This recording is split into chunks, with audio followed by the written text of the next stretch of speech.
Fantarina ny zanak'olombelona ny herinao sy ny haben'ny voninahitra ny fanjakanao. Fanjakana mandrakizay ny fanjakanao ary hiatra amin'ny taranaka fara-madiby ny fanapahanao. Jehova manohana izay rehetra efa ho lavo sy mampitraka izay rehetra amin'ny tanondrika. Ny mason'izao rehetra izao miandrandra anao ary ianao manome azy ny haniny amin'ny fotoany. Manokatra ny tananao ianao ka mahavokisoa ny zava-miaina rehetra. Marina Jehova amin'ny lalany rehetra sady mamindra fo amin'ny asany rehetra. Jehova dia eo akaikin'ny rehetra miantso azy, eo akaikin'izay rehetra miantso azy, dia izay rehetra miantso azy marina tokoa. Anefa ny irininy izay matahotra azy izy ary hiaino ny fitarainany ka hamonjy azy. Miaro izay rehetra tia azy Jehova fa ny ratsy fanahy rehetra kosa aringany. Ny fiderana an Jehova no tenenin'ny vavako ary aoka ny nofo rehetra ankalaza ny anarany masina mandrakizay tory. Amen. Ataontsika hanana an'izany toe-po an David izany androany, anandratra fiderana, anandratra fisaorana an'Andriamanitra satria izy irery ihany no mendrika hoderaina. Aoka ny fotsika, aoka ny fotsika tsirairay avy ho fo iray androany hideran'Andriamanitra dia tsisy anarana asandratsika eto androany, tsisy omemboninahitra eto afa-tsy Jesosy irery ihany satria izy irery no mendrika nidera, satria izy irery no mendrika andray ny haja androany. Dia hiaraka anandratra feo tsikitsika dia aoka ny fonao tena hifantoka amin'Andriamanitra. Mendrika nidera sy ny haja, asandratray ny tananay ho anao mba ho voninahitra. Mendrika nidera, mendrika nidera sy ny haja, asandratray ny tananay ho anao Jesosy, asandratray ny tananay ho anao mba ho voninahitra. Tsary anao, mahagaga tsary anao, tsisy mitovy aminao. Alleluia. Tsisy toanao, tsary anao, mahagaga tsary anao, tsisy mitovy aminao. Tsisy toanao raio.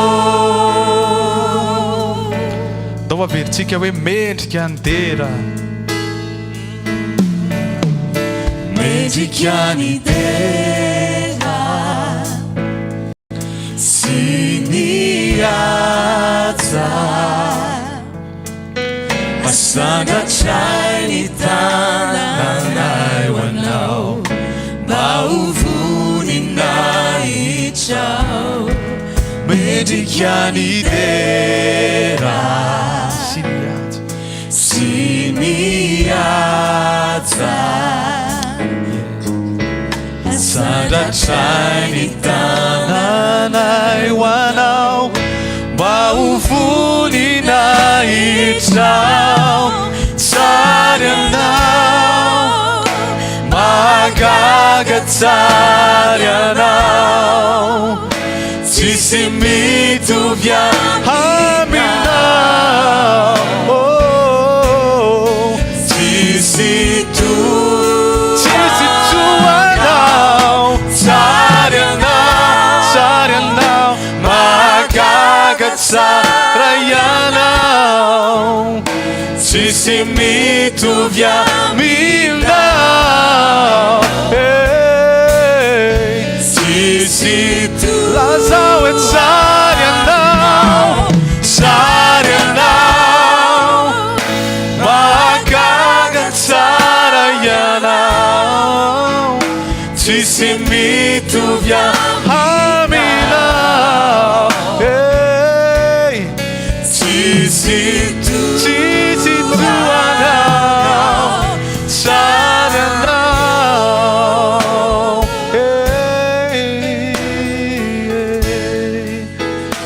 tsisy toanao Jesosy io tsisy toanao raha io tsisy toanao tsisy toanao raha io tsisy toanao tsisy toanao raha io ianao rery Jesosy a no mendrika hoderaina ianao no mendrika ankalazaina ianao rery no mendrika an'izany fiderana sandratra hoe androany zany Jesosy a satria tsisy toanao tokoa tena tsisy toanao dia maminay tena tianay ny eo amin'ny fanatrehanao Jesosy Kristy a maminay ny miaraka aminao ary tena tianay zany tsisy atakalonay an'izany Jesosy Kristy ary tianay ihany koa ny miaraka aminao tianay ny eo anilanao Jesosy a tsisy toerana tsara noho izany tsisy toerana mahafinaritra noho izany dia tena aoka ho marina aminay sy tena ho fahatsapana marina aminay zany fa tsy hoe zavatra teneninay fotsiny androany fa aoka ny tsirairay avy tena hatsapana izany hoe ny eo anilanao rery Jesosy Kristy ny tena tsara ny eo amin'ny fanatrehanao ny tena mahafinaritra indrindra ny eo aminao ny miaraka aminao Jesosy Kristy a ny tena mamy tsisy tsara no ny eo anilanao Jesosy Kristy a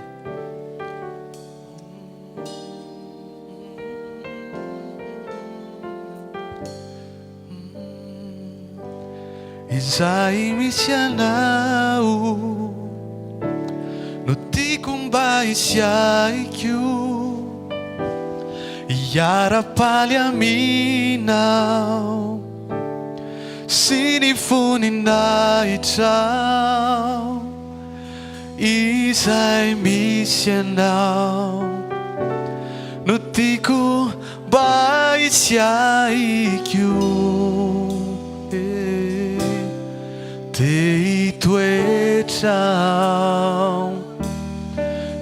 hitoetra ny lanao ndao lazatsika hoe izahay misy anao Jesosy no tianay izahay misy anao no tiako mba hisy aiko hiara-paly aminao sy ny voninahitra izay misy anao no tiako mba hisy aiko te hitoetra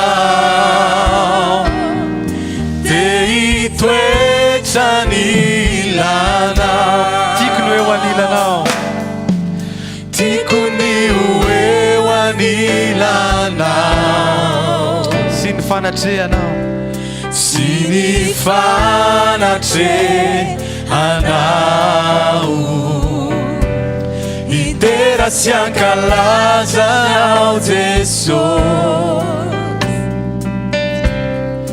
tao miao anilanao tiako ny eo anilanao ndao aventsika ihany tiako ny eo anilanao halleluja sy ny fanatrehanao idera sy ankalazanao Jesosy tao miao anilanao izay misy anao no tiako mba hisy aiko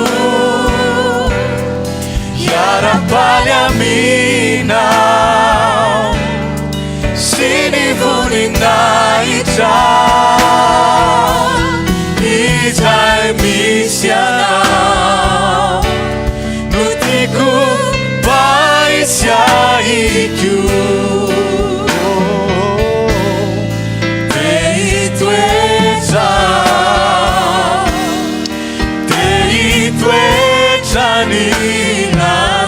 Zay misy anao, zay misy anao, zay misy anao no tiako mba maisy aiko iara-paly aminao sy ny voninahitra izay misy anao no tiako maisy aiko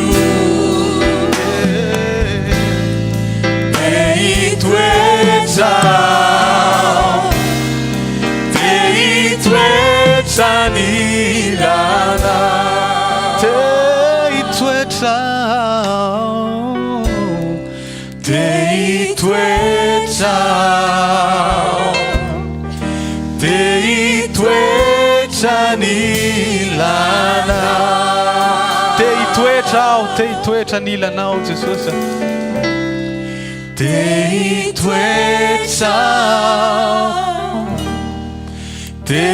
itoetra nilanao.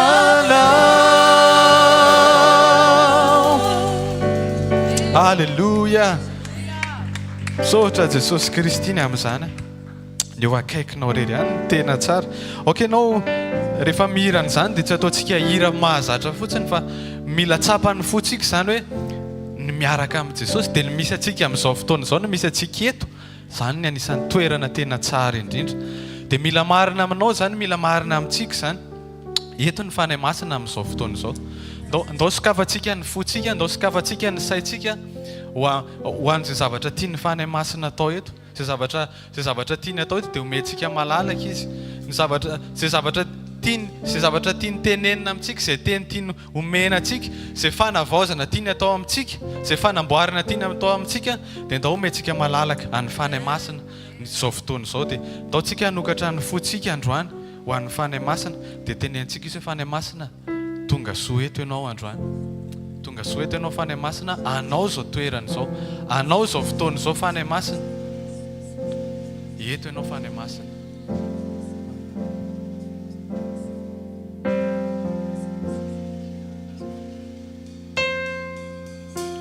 Fanahy masina tonga soa eto ianao, mandray anao zahay raiso ny toeranao. Ianao no andrandranay, ianao no andrandrainay, milanao ny fonay, fa maniry mafy ny fanatrehanao. Fanahy masina tonga soa eto ianao, mandray anao zahay fanahy masina, mandray anao zahay raiso ny toeranao. Ianao no andrandrainay, milanao ny fonay, fa maniry mafy ny fanatrehanao.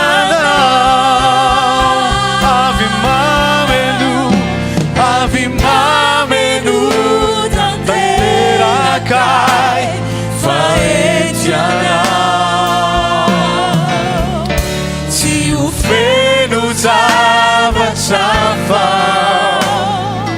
afa-tsy ianao, hitondray ilay fiainanao, tompo ao anatiko ao, fanahy masina mamiko indrindra anao.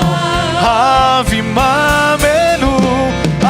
mameno tanterakay fa eto ianao.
masinao mamiko indrindra ianao Fanahy masinao mamiko indrindra ianao Fanahy masinao Fanahy masinao mamiko indrindra ianao Tena mila anao tontolo fiainako Lazao tsy mahefa ninonino Tsy mahefa ninonao raha tsy eo ianao Yes Fa ny herinao reriany no mba mampatanjakay raha mandresy aho teno ianao Lazao tena mila anao Tena mila anao tontolo fiainako Tsy mahefa ninonao Tsy mahefa ninonao raha tsy eo ianao Fa ny herinao reniany no mba mampatanjakay raha mandresy aho teno ianao Raha mandresy aho teno ianao Raha mandresy aho teno ianao Raha mandresy aho Raha mandresy aho teno ianao No ianao fanayo Mankasitraka Jesosy Kristy ho anao rery ny tery ny voninahitra mandrakizay ianao rery no misandratra androany Amen Amen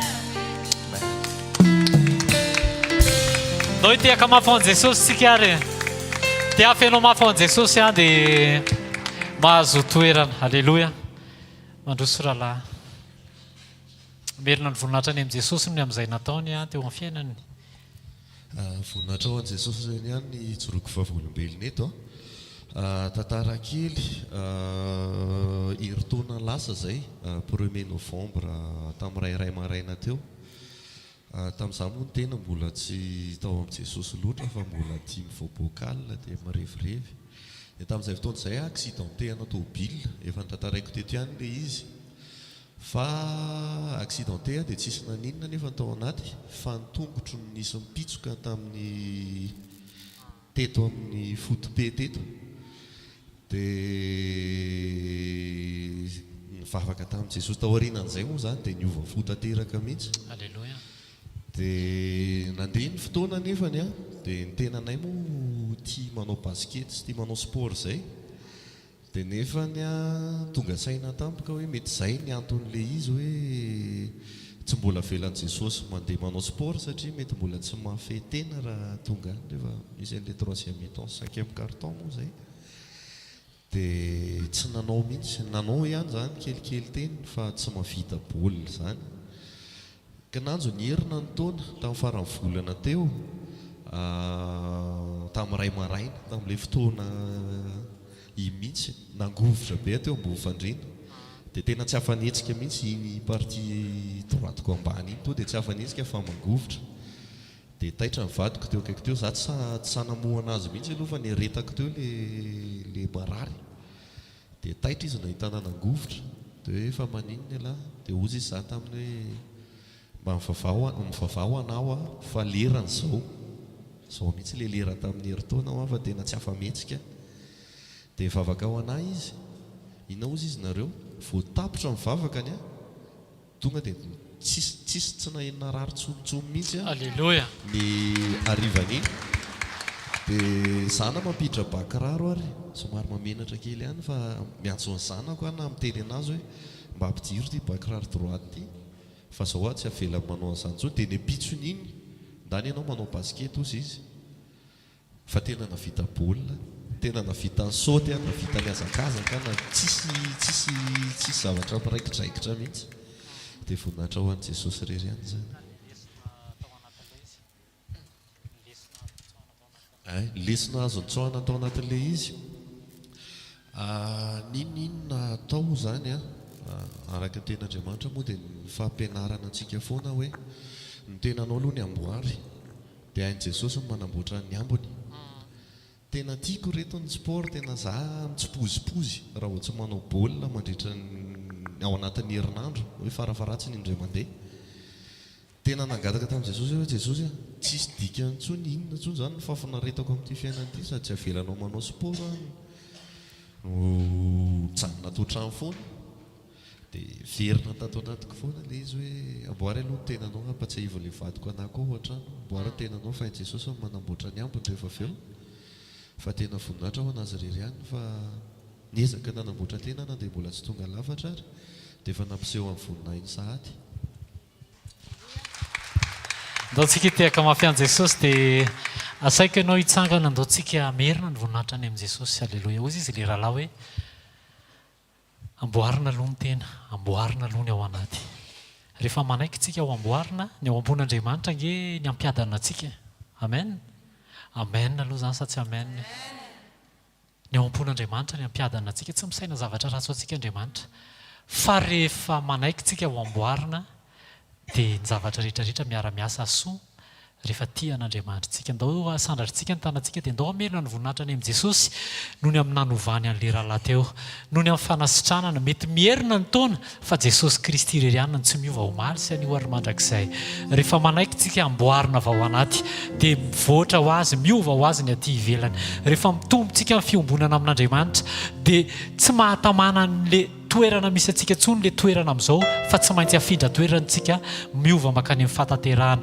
Ndao tsika hisaotra an'Andriamanitra noho ny amin'ny fahatsarany, noho ny amin'ny fitiavany, noho ny amin'ny fandefasany teny, noho ny amin'ny fandefasana fanitsina isan'andro isan'andro. Jesosy misaotra anao izay mankasitraka anao, mame voninahitra anao izay Jesosy. Misaotra Jesosy fa rehefa manaiky izay no amboarina avy aty anaty dia miara-miasa ny zavatra rehetra asoa anay satria mety izay ao amin'ilay position takinao. Misaotra ray amin'ny anaran'i Jesosy fa mandefa teny foana ianao anamboarana aty anatinay hifananay amin'ny fankasitrahanao. Miara-mombona hafaliana amin'ilay rahalahy teo izay Jesosy satria rehefa miompompo vady dia mety ny zavatra rehetra ary manatanteraka ny valim-bavaka ianao. Ray amin'ny anaran'i Jesosy averina ho anao ny dera sy ny laza ary ny voninahitra mandrakizay ary ho anao irery ihany zany Jesosy amin'ny anaran'i Jesosy. Amen. Andao tsika hitehaka mafy ho an'i Jesosy. Adraisantsika amin'ny mpanompon'Andriamanitra. Atovy mafy ny tehaka ho an'i Jesosy. Aza zany izay tehaka ao izay anehoanao ihany koa ny hafananao eo amin'i Jesosy Kristy Tompo ifantohanao aza zany izay tehaka izay analanao ny anehoanao ny fifantohanao amin'Andriamanitra sy ny hafanamponao, tsy hoe hafanampo diso toerana na hafanampo mandalo ihany fa minao fa hafanampo ao aminao mandra-piavin'i Jesosy Kristy eny amin'ny raon'lanitra. Andao tsika mbola hivavaka hisaotra an'Andriamanitra raha eo amin'ny anaran'i Jesosy sy makasitraka indray ihany fankahitanay eto amin'ity toerana ity eto amin'ny tranom-bokin'olona amin'izao ora sy fotoana izao. Fotoana ary efa nalahatra ao hatr'izay ary efa tao am-ponao ihany koa hatr'izay. Makasitraka indrindra satria ianao ny mbola nitany tsiraray avy nanome hery tanjaka niaro ny ta nandritry nyzay fotoana rehetra izay ary mbola nia ihany koa nandritry nyty andro anio ity. Makasitraka Tompo ny amin'ny aina ny amin'ny tompo nandro omenao hafanay mbola miantso ary mamarana, tsy hoe mamarana fa miaraka eto amin'ity toerana ity amin'izao ora sy fotoana izao miara manandritra sy manome voninahitra anao ary mbola manambara fa ianao ilay Andriamanitra tsy toa ilay velona mandrakizay, ilay be voninahitra, ilay masina, ilay marina indrindra misandrata eto amin'izao toerana izao indray ary maneho ny voninahitra ao dia ho anao rery ihany zany Tompo. Makasitraka indrindra amin'ny anaran'i Jesosy. Amen. Tehaka mafipetsika ho an'i Jesosy. Alleluia. Alleluia. Mahazo toerana vetivety misaotra an'Andriamanitra va vita soma tsara ihany koa ny fitoriana ny filazantsara ny raha ny fiangonana maro tany Mahajanga ary maro tokoa ny vokatra akoatran'izay fikasihana ny fiainana dia indrindra ny amin'ny fandraisan'ny olona an' Jesosy Kristy Tompo ho amin'ny fiainana. Teny fohy alohan'ny andrenesantsika andraisantsika ny fahatsaran'Andriamanitra ao amin'ny teniny andray ahafahantsika mandroso hatrany amin'ny fiombonana amin'Andriamanitra satria Andriamanitra dia manana tanjona hatrano antsika tsirairay avy mba hiverenantsika indray ananantsika fiombonana tanteraka amin'Andriamanitra mba hitovy fijery, hitovy fiaino, hitovy fisainana, indrindra hitovy toe-po araka ny teniny hoe anaka tolorian'ny fonareo mba ho fo mety ho volavolain'Andriamanitra arak'izay itiavany azy, tsy arak'izay itiavantsika fa arak'izay itiavan'Andriamanitra azy. Ary ny antohan'izay zavatra izay dia ny ananantsika sy ny tombontsika etaeta mandrakariva ny amin'ny fiombonana ary tsy hoe fiombonana tenenina satria nizay ny zavatra manahirana matetika dia lasa ohatrany hoe mitenitsika fa eo amin'ny manana fahalalantsika fa eo amin'ilay fampiarana eo no somary tohana kely sy lasa mety mahazatra lasa fahazarana le izy fa tsy mitandrina sy tena hoe mifantoka amin'izay tokony hijorontsika amin'izay fitarihan'ny fanahy masina izay. Ny Timoty voalohany toko fahaefatra andininy fahaefatra dia manambara hoe amin'ny anaran'i Jesosy fa ny zavatra rehetra nataon'Andriamanitra dia tsara avokoa ka tsy misy tokony ho lavina raha raisina amin'ny fisaorana. Amen. Ny zavatra rehetra nataon'Andriamanitra tsy izay nataonao, tsy izay nataony namanao, tsy izay nataony manodidina antsika fa izay nataon'Andriamanitra dia tsara avokoa satria Andriamanitra dia tsara sy mpanao tsara. Nataon'Andriamanitra ahoana ny ahafantarantsika fa nataon'Andriamanitra dia mifisokafantsika fa rehefa nanolotra ny fiainantsika amin'ny tamin'Andriamanitra sika ary nandray an' Jesosy Kristy ho tompon'ny fiainantsika, matompony Jesosy Kristy ny fiainantsika dia mametraka fa ny zavatra rehetra eo amin'ny fiainantsika raha mifantoka sy mitandrina amin'izay fiainantsika izay tsika dia zavatra ataon'Andriamanitra ka tsy misy tokony ho lavina raha raisina amin'ny fisaorana. Manokatra ny tenin'Andriamanitra mba hananantsika fijery izay ilay hoe mitaky fiombonana bebe kokoa mba ho tanteraka amin'ny fijery, ho tanteraka amin'ny fomba fiteny, fomba fiaino ary ny toe-po izay tian'Andriamanitra hiainantsika. I Andriamanitra dia tonga hanome fiainana. Misy ilay hoe fiainana hiainantsika andavanandro, misy ny fiainana ahafahantsika hoe mifoka rivotra, mamoaka rivotra. Misy ny fiainana izay ty fanontaniana ity napetraka tamin'ny mpanompon'Andriamanitra le tamin'ny hoe le tamin'ny izy noentin'i Jesosy tany an-danitra dia io zany nanontany anazy hoe nanitikitika anahy le izy dia nivaliny nisaoranan'i Jesosy hoe ahoana ny fahatsapan'ny pasteur tamin'le hoe noentin'i Jesosy moa ve mbola naheno an'izany hoe mifoka rivotra sy miaina mifoka rivotra dia mamoaka rivotra zany dia izy tena tsy nanana an'izany fahatsapana izany ako fa tonga dia hoe le fiainana tonga dia hoe mbola ny fahatsapana ozy izy eo fa ny fahatsapana hoe ohatrany hoe miaina etỳ an-tany, ohatrany hoe fiainana etỳ an-tany io eo fa le hoe miaina rivotra, mifoka rivotra sy mamoaka rivotra tsy nanana an'izay fahatsapana izay zany hoe lay fiainana be dia be omen'Andriamanitra izay tiany hananantsika tsirairay avy dia ny fahafahantsika miankina sy mifantoka amin'Andriamanitra tsy mahatsapa sy tsy mahatsiaro an'izay mety hiainana sy lalovana sy ny zava-misy fa miatrika ny fiainana araka ny fijerin'Andriamanitra mahita an'Andriamanitra ao amin'ny fahatsarany. Dia izay ny hoe raha mifantoka amin'Andriamanitra tsika dia tsy tokony tsy hanana fahatsapana sy fahafenoana satria Andriamanitra ny fahafenoana. Izay mahatonga antsika hoe izay misy androany dia feno aloha hisorantsika an'Andriamanitra fa tsy mahita n'ilay tsy fisiny fa mahita ny fisiny sy fahaveloman'Andriamanitra eo amin'ny fiainantsika. Ary izay ny tanjon'Andriamanitra hananantsika n'izay fomba fiaina, fomba fijery izay mba tsy ny tontolo na ny fiainana misy hiainantsika. Marobe ny zavatra misy, marobe ny ohatrany hoe faharatsiana raha maha olona ny jerena ny fiainana ratsy ny zavatra mifamaofao eo amin'ny tontolo hiainana. Ary tsika raha ohatra hoe foronon'Andriamanitra ny zavatra rehetra izay hitany fa tsara dia ny olona tsy natokana hoe hoay ohatrany hoe apetraka ahoana re zany ohatrany hoe apetraka ao an-tokotany dia ny tontolo anankiray ohatra ao an-trano dia ny olona ao an-tokotany dia ny tontolo rehetra ao an-trano fa nampidirina ao amin'ny tontolo anankiray tsika. Izay tena misy ny zavatra rehetra, ny foronon'Andriamanitra ny zavatra rehetra. Ny foronony Edena dia nalefa tao i Adama fa tsy nampidirina tany amin'ny zavatra tany amin'ny toeran-kafa dia Edena atao amin'ny toerana anankiray fa nampiarahana tao ny olona sy ny zavatra rehetra izay ny foronon'Andriamanitra izay nambarany fa tsara avokoa izany rehetra izany. Izay fomba fijery izay manamboatra fomba fijeryntsika miatrika ny zava-misy, tsy hijery ny zava-misy, tsy hatsapa izay mety fiatraika ny zava-misy, fa mahatsapa kosa ny fiatraika ny fanatrehan'Andriamanitra eo amin'ny fiainantsika mba hananantsika fomba fijery ka mahita ny fahatsaran'Andriamanitra manoloana ny zavatra rehetra. Dia izay ny hoe fa ny zavatra rehetra nataon'Andriamanitra dia tsara avokoa ka tsy misy tokony ho lavina raha raisina ampisaorana. Amen. Amen. Mino aho fa mandroso amin'izany tsika. Tsy tsika le mora manina ia, mora manina tebiteby, fa presaka tamin'ny pasteur Zoma teo dia izay ny tenenina hoe raha ny zavatra misy iainana ozy izy dia ohatran'ny mahakivy. Nefa n'izay mihitsy ny tian'Andriamanitra esorina. Raha ny fiainam-pirenena dia ohatran'ny hoe hoaiza ihany, ahoana, ohatran'ny tsisy fanantenana izany, fa nefa ny rehefa mahita ny Andriamanitra sy ny fidirany atsehatra eo amin'ny fanjakana, mahita ny fiombona ny pasteur rehetra tany Mahajanga, dia velona ny fanantenana sy mahita fa afaka ny voatra sy afaka ny hitatra ny zavatra rehetra amin'ny fanjakan'Andriamanitra.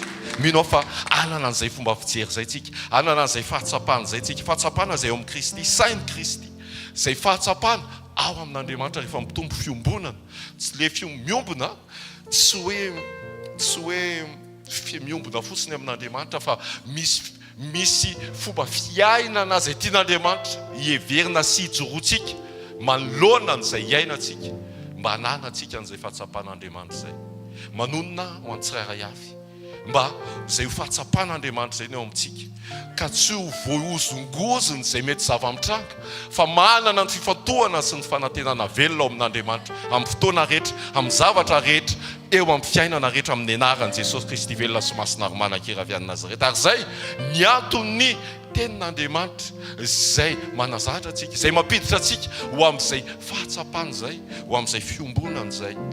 Ary raha eto mety miaino ny teny ianao, fa aoka hifantoka bebe kokoa amin'ny teny ilay Andriamanitra, ny fifantohantsika tsirairay avy, mba ho amin'ny fiovana sy ho amin'izay fanesorana izay sakatsakana tsy hahafahantsika ho tanteraka amin'izay fahatsapana ao amin'Andriamanitra izay.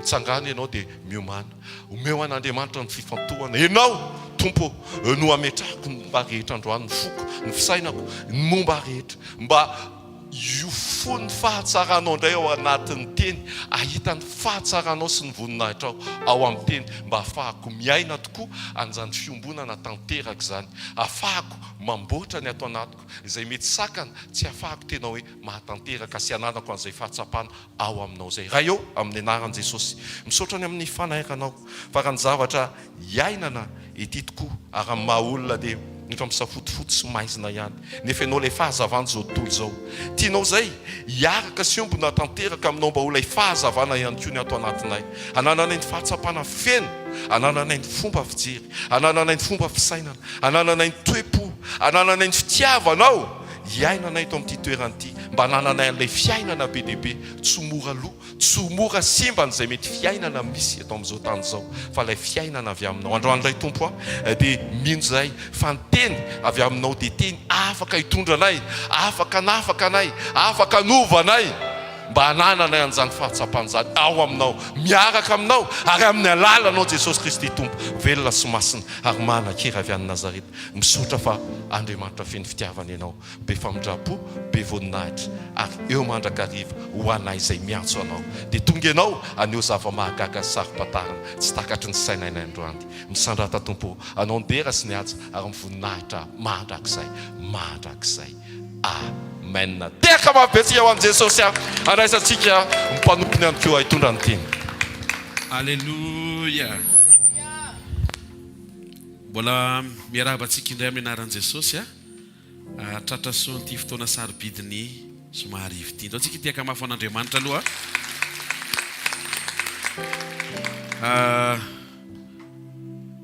Raha ny vavolombelona ijoroana dia tamin'ny fotoana ny fodiana omaly tena tsy fantatra mihitsy inona ilay zavatra nitranga sy ny zavatra nanjo, fa ho ana manokana tena hoe ambifotra ny aiko.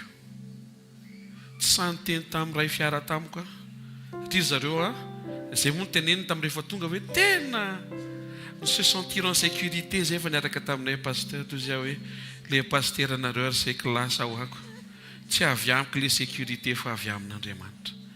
Fa mijoro vavolombelona eto aho hoe Jesosy ny tompony aina ary Jesosy ny tompony fahavelomana. tena izy ny manangana ny ainao ary miaro ny ainao tsidina any an-davaka. Velona Jesosy. Amen. Ary tena tsoroko ary fa nivavaka ihany niezaka mifantoka ihany namerina ny lesona tsy miteniteny foana sy ny tariny sy ny tara ohatrany se klasa ihany fa nisy nivavaka teo atao anatin'izany nivavaka nataonao mety nataontsika niaraka teto ihany koa taio ny ale dia taio ny retour. Alleluia. Dia mamaly Andriamanitra. Ka mino aho fa matoa mbola tonga eto androany fa tsy hoe lasa omaly dia mizavatra zany tokony mbola iarahantsika eto indray androany. Amen. Ndao tsika anao fisaorana. Anao fisaorana tsika satria tapitra ny volana Oktobra tamin'ny talata teo ary nanomboka volana vaovaotsika larobia. Ndao tsy avelantsika andalo fotsiny zany hoe ampahazarana normal zany pasteur rehefa tapitra amin'ny volana anankiray dia miditra amin'ny volana anankiray. Ndao tsy ho ataontsika normal zany fa hanokatra ny fo ao anatintsika metraka fa Andriamanitra ny mamarana dia Andriamanitra no manomboka. Tao anatin'izany ihany koa dia ny zavatra nasain'ny tompo natao ny fikarakarana kroazady miaraka amin'ny fiombonana ary ho an'izay afaka nanatrika tany sy niara-nijeriny direkta dia isaorana an' Jesosy be dehibe fa vita soamantsara ny 3 andro fitoriana ny filazantsara niaraka tamin'ny fiombonan'ireo fiangonana teo toerana. Halleluja. Rehefa nasaina niakatra ireo pasteur sy fiangonana rehetra niara-niasa ny 3e jour dia 720 ny fiangonana niaraka nandritry n'io kroazady io dia mbola niampy 3 zay tsy nisoratra anarina teo fa teo vao nisoratana. Mety tahoana antsika ne mety na misoratra melona, misoratra mandritry na misoratra ao ariana zava-dehibe vao misoratra ny an-danitra ny anaranao. Omaly atoandro nisy famorina fa fanaovana vavaka fisaorana niarana tamin'ny fiombonana dia mpitandrina 800 no nanatrika tao. Te ilaza aminao hoe tsy mitranga ho azy zany fa misy Andriamanitra maniraka dia misy Andriamanitra miantoka dia misy Andriamanitra mifaly ny amin'ny asany. Amen. Dao ataontsika le hoe tompo misaotra anao ngatahako lalayaza mbola iverina eto indray dia fiatseriam-batika tsy izy azy. Daontsika mbola isotra tena mendrika isaorana ny tompo reto daontsika tena andany fotoana mihitsiny isotra fa tsy hoe vita lizy dia no iroso amin'ny manaraka indray ka dao tena nokana fotoana tompo i mois d'octobre iny tehirizinao zahay nasianao aina sy fahavelomana atao anatinay retolo ny zavatra mivalianao samy matsiaro anatin'le tononkira-panasy le hira ny fomba sy ny nanaovan'Andriamanitra namanginy ny fiainanao ary vita soamantsara koa ny 3 andro na asa fanompona izay nandrahany antsika. Amen. Avo fontananao dia isaoran'Andriamanitra ny fonao manontolo.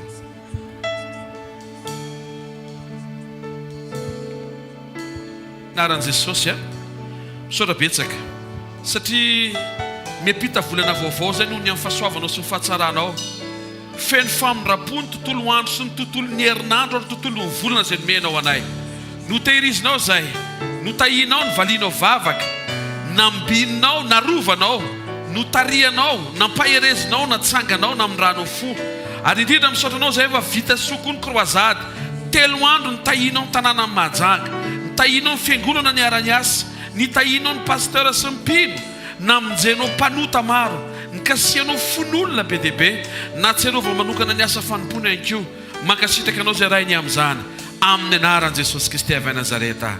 Amen. Tompo misaotra anao aho ny fahasoavanao nindrafonao vaovao sana tsara amiko anao zay rehetra nataonao tsy voatanisako fa maro tonga aho isaotranao tompo misaotranao tompo misaotranao ny fahasoavanao ny drafonao vaovao sanandro tsara amkianao izay rehetra nataonao tsy voatanisako fa maro tonga aho isaotranao misaotra Jesosy misaotra Jesosy misaotra anao misaotranao misaotra Jesosy nozay rehetra nataonao misaotranao misaotra Jesosy misaotra Jesosy misaotranao misaotra anao misaotranao Jesosy nozay rehetra nataonao misaotranao nozay rehetra nataonao nozay rehetra nataonao misaotranao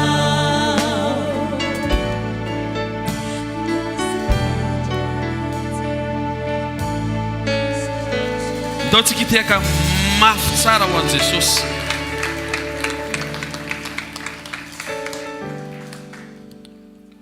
aleo aza tafasotra indroa toy izay hoe adino dia rehefa sendra le hoe fandray fansotra dra satria atody ale vitao eo indray aloha fa farak'izay tena anisan'ny mana fotoana ny tompo nametrahany fanontaniana tamin'le boka sivolatsy miveriny tena entitra be Jesosy ny teny aizany sivo izy fa maninana ianao rery no miverina ohatrany hoe raha ampiana dia hoe fangatsy mafy be izy rehefa marary ka rehefa maivana voadino ve le tena nantenaina fahamonjy tsy fiainana zany izay no mahatonga antsika sain'Andriamanitra mianatra manana fiaina mpisaorana amen do tsika ivavaka tenen'ny tompo hoe Andriamanitra tonga eto mangetaeta teny avy aminao ianao mahalala ny fiainako ianao mahafantatra ny tantarako izay rehetra momba ny aorianany androany indray ny tiako resahana aminao izay fantatro fa afaka hovainao amin'ny alalan'ny teny aza vela hijeriny zava-misy sy zava-mitranga manodidina tonga mety ilaza hoe te hiala na te hitsoka ny fireneko ampianaro ahibanjina sy hijery ianao afaka hitanao anatin'ny fahasarotana sy ny zavatra be dia be mitady akivy satria izay rehetra nataonao dia tsara avokoa ka tsy misy tokony ho lavina raha raisina amin'ny fisaorana ndreto izay mankasitraka sy misaotra anao fa herinandro vaovao indray ty herinandro ty misaotra ny amin'ny zavatra nampanaovinao vita hifonanay aminao ny amin'ny zavatra nampanaovinao ka tsy vitanay tsara na tsy vitanay mihitsy na mety hoe tsy nataonay mihitsy ndreto izay miverina manantena fa mbola ho raisinao indray ary indrindra mba afaka hiotr izany manomboka amin'ity takarivo ity mankasitraka anao inkio zay fa misy zavatra be dia be tena tsy nandalo tao an-tsainay dia efa nasainao no atao ary nampahitanao vavolombelona sy vokatra ao ny zavatra tsy ampoizina nefa mahasoa sy mampety ny fiainam-panahinay raha tsara indrindra amin'ny anaran'i Jesosy misaotra betsaka. Fitantananao sy ny fitondranao ny fiainanay dia araka ny fahatsaranao amin'Andriamanitra tsara anao. Androany hariva manokana eto amin'ny fanatrehanao izay no mangetaheta ary mangetaheta ny teninao satria rehefa miteny ianao dia eo no hoe mitranga izay teneninao fa indrindra mihamafantatra anao izay. Saotra raha eo. Taio ny fivorianay, taio ny mpanaraka ny teny rehetra, aza vela hiala maina izay ao aorianany teny. Amin'ny anaran'i Jesosy Kristy avy Nazareta, amen. Tsika tiaka mafy tsara ho an'ny tompo mahazo toerana vetivety.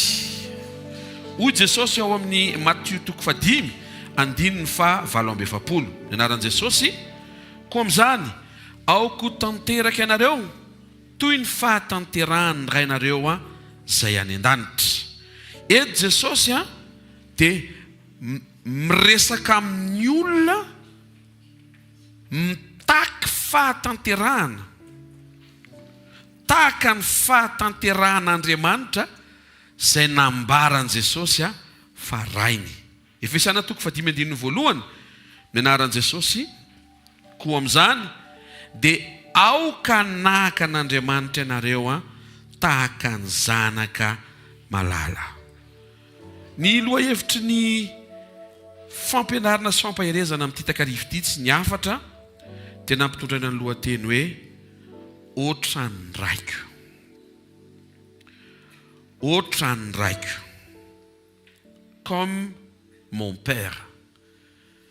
Jesosy dia naneo fa ny fijoroany, ny zavatra ny teneniny, ny zavatra nataony sy ny zavatra nasehony dia tahaka an'izay hitany tamin'ny rainy ary nampitainy. Jona 1:7-7. Fa maninona isika ny mila manahaka ny raintsika izay Andriamanitra ao an-danitra tsy tamaso. Naran'i Jesosy, izany no hahatanterahany fitiavana amintsika, mba hananantsika fahasahiana amin'ny andro fitsarana, fa tahaka azy isika eo amin'izao tontolo izao. Raha mbola ety amin'izao tontolo izao zasy ianao dia misy karazana fepetra takian'Andriamanitra iainanao mba hahafahanao miaina mpandresy mandritra le fepotona tsy maintsy mahaeo amin'izao tontolo izao anao, izay tsy afaka misafidy hoe za tsy eo amin'izao tontolo izao tsony. Satria na Jesosy ary mbola mivavaka hoe tsy nielano izy izy, satria raha vao mivavaka Jesosy hoe esory tsy eo amin'izao tontolo izao reo to dia maty daholo. Misy miaino ve? Fa niarovanao azy izy ety amin'izao tontolo izao. Avy eo koa Jesosy laza hoe ety amin'izao tontolo izao zao nahitanareo fahoriana nefa ahoana toyany matokia za efa naresy izao tontolo izao. Fantatsika efa mbola ety amin'izao tontolo izao isika, nefa tsy avy amin'izao tontolo izao satria avy amin'Andriamanitra, fa ety amin'izao tontolo izao. Important be na ihany koa hoe manandanja be ny manahaka an' Jesosy raha mbola ety amin'izao tontolo izao. Zany hoe raha mbola isa mivelona eto ambony tany zasy ianao dia mila manahaka an' Jesosy. Raha vao tsy manahaka an' Jesosy tsika dia lasa tsy mandresy an'izao tontolo izao, fa lasa resy n'izao tontolo izao. Tenenino akaikinao ety amin'izao tontolo izao tsika hoe raha vao tsy manahaka an' Jesosy hoe dia resy n'izao tontolo izao hoe. Ty resaka androany mahakasika ny hoe Ohatran'ny Raiko ity zany tsy zavatra azonao hisafidianana, fa zavatra mila mahatonga sainanao, satria tsy dia tsara raha ao anaty fahoriana mandavataona ianao ety amin'izao tontolo izao nefa miandrandra fa andovan'ny lanitra ao aorianan'izao tontolo izao. Jona 2:7-5 aminaran'i Jesosy. Jona 2:7-5. Ry malala, ankehitriny aza dia zanak'Andriamanitra isika, nefa tsy mbola naseho izay toentsika rahatr'izay. Fantatsika fa raha iseho Jesosy. Zay le izy io. Fantatsika fa raha iseho Jesosy dia ho tahaka an' Jesosy isika. Fa ho hitatsika izy dia izay tena endriny tokoa. Le voalaza teo aloha, raha ety amin'izao tontolo izao ianao, androany zany dia mila manahaka an' Jesosy. Ty faharoa ty, raha iseho Jesosy, le aka anao dia mila manahaka azy koa ianao. Miresaka ny amin'ny fisehoan'i Jesosy eto ny epistily nosoratany Jaune. Jesosy miseho ianao manahaka. Olona manahaka an' Jesosy no mifankahita amin'ny fisehoan'i Jesosy. Mila manahaka an' Jesosy zasy ianao. Raha mihira zany tsika hoe miseho Jesosy eo, dia misy anjely mamaly hoe manahafa azy. Mamita tena ny miandrandra fisehoan'Andriamanitra nefa tsy misafidy ny anahaka an'Andriamanitra. Ataovy eo am-ponao ny etaeta fa afaka iseho Andriamanitra ary amin'ny fotoana isehoany dia afaka hifankahita aminy ianao satria manahaka azy. Numerito 4:17 dia manambara amin'ny anaran'i Jesosy hoe ary ankehitriny aoka iseho ny alehibe ny herin'ny Tompo araka ilay teninao hoe. Misy dinga ny fisehoan'ny herin'Andriamanitra izay tsy mila nahafanao an'ny Tompo ary io ilay mamitaka. Possible afaka miseho ny herin'Andriamanitra na tsy manahaka an'Andriamanitra ary ianao ary io ilay mamitaka. Possible mety misy fahagagana azonao nefa ianao tsy manahaka an'Andriamanitra izay ilay hamitaka. Satria hevitra ianao fa matoa voaray ilay fahagagana, lanitra zany ny ao ambadika izay. Ny fahagagana tsy midika hoe lanitra. Ny valim-bavaka azonao androany tsy midika hoe lanitra. Ny fahombiazana hitanao tsy midika hoe lanitra. Fa raha vao manahaka an'Andriamanitra ianao zay tonga dia midika hoe lanitra. Sy tehaka mafitsara ao an'Andriamanitra. Point voalohany, mahafantatra an'Andriamanitra. Isika dia tokony hahafantatra an'Andriamanitra tsy amin'ny mirakla fotsiny fa amin'ny toetra indrindraindrindra. Ny mahafantatra an'Andriamanitra dia lehibe lavitra noho mahafantatra sekret. Drindray mantsy fiangonana miazakazaka amin'ity resaka sekret ity, sekret an'izao, sekret amin'ny fanambinana, sekret amin'ny fipoahana tampoka anatin'ny ray segondra, tsy sekret be dehibe, fa ilay mahafantatra ilay Andriamanitra mampipoaka an'ireny drindray adino. Rehefa tena fantatrao Andriamanitra, tsy misy sekret ao am-pon'Andriamanitra ka ho azoniny, fa ho vitsorana zany rehefa hitany fa tsy andiso ny fanantenany izy Andriamanitra ny nanomezany anao an'ilay sekret atonga anao ahitana iaina zavatra fakely eto ambony tany. Tonga dia ho resumeko ty zavatra ity dia amin'izay tsika manam-potoana tsara hitanisan'izy rehetra ka raha sendra tapitra moa fotoana dia efa azonao ny resumeany. Amen. Fa maninona ny mila mahafantatra an'Andriamanitra? Mila mahafantatra an'Andriamanitra ianao satria zao ny tenenin' Jesosy, zao no atao hoe fiainana mandrakizay dia izay mahafantatra anao. Ny fiainana mandrakizay zany tsy hoe rivotra fo anao dia ohatran'ny hafakely fitsika izy anatin'ny vavoronao any dia rehefa miditra anatin'ny vava dia ohatran'ny mampahazo aina be ohatran'ny hafa mihitsy zany fiainana mandrakizay. Tsy sensation ilay izy fa connaissance. Ny olona manana ny fiainana mandrakizay dia tsy hoe olona menjera na olona mitaraboka, fa olona rehefa notaniana hoe izy Andriamanitra dia manana valiny izy. Ary le valiny omen'ilay olona io tsy valiny avy amina expérience ny ainany, fa valiny avy amina révélation omeny Jesosy mivantana ao amin'izay voasoratra. Zao mantsy, raha hiaingontsika amin'izay traikefa ny ainanao dia atahorana isy fahadisoana ao ambadiky le traikefa hijoroanao.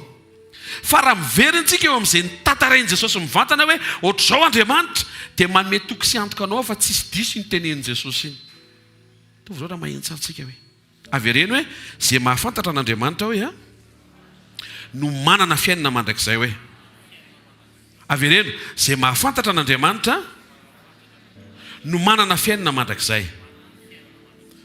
Dia ilay izy tsy hoe fantatra ohatr'izao Andriamanitra, fa ny fahafantaranao an'izay manova ny réaction anao anahaka n'le zavatra fantatrao. Tsy mijanona fotsiny zany hoe Andriamanitra mpamindra fo, fa miampita ho lasa enao koa mpamindra fo. Faharoa, le famindrapo zarainao dia vokatry ny fahatsapahanao ny famindrapon'Andriamanitra eo amin'ny fiainanao, lasa référence mahatonga anao arisika ihany koa hanome ny avy any aminao, satria fantatrao fa nahazo avy amin'Andriamanitra ianao.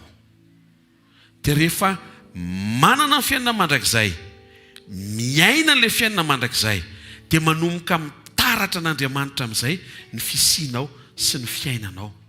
Ny objectif an'Andriamanitra rehefa tsara toetra ianao dia tsy hoe ho troniny ianao, iny zany mandeha ho azy, tsy misy anahina, fa ny tena objectif an'le ianao miova mba ho fantsona tsara hanovana ny hafa. Zany hoe ianao lasa tsara fanahy iny lasa manaitra n'le olona zay ny sedra ny faratsy-panahiny taloha, manomboka taitra hoe fa inona niovana tonga ty olona ty zay fantatra amampiripiry taona tany aloha ohatr'izao foana ny réactionny fa inona le niova tampoka, dia manomboka ho fantany amin'izay na tsy teneninao aza hoe mpivavaka ony reny. Dia inona le mpivavaka? Le toetra n'Andriamanitra tarafina eo amin'le olona. Taovy maheno tsara ianao.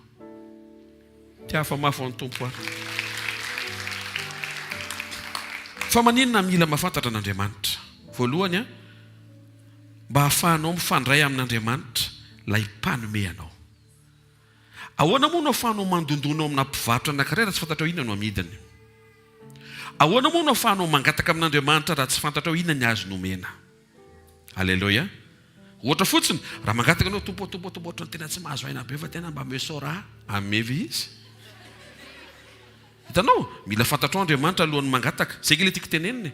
Mila fantatrao Andriamanitra alohan'ny angatahanao, sao tsy hananan'Andriamanitra le zavatra angatahanao ary tsy omeny satria fantatra fa mahavery anao any amin'ny elo.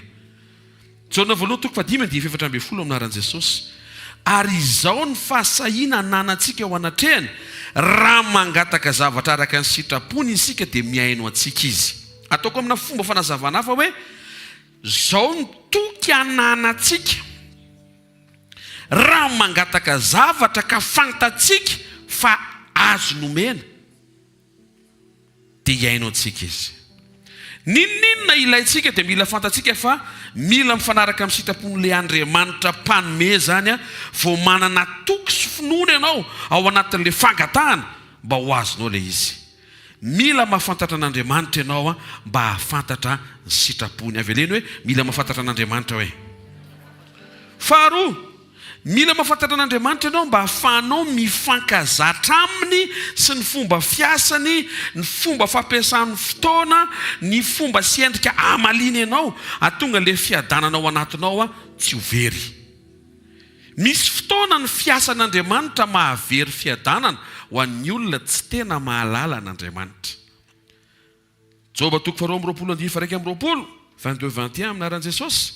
Mifankazara amin'ny tsy toa ianao dia hiadana, izany no atongavany soa aminao. Avereny kely pasteur misy zavatra ohatrany tsy azoko tamin'ile niteneninao teo.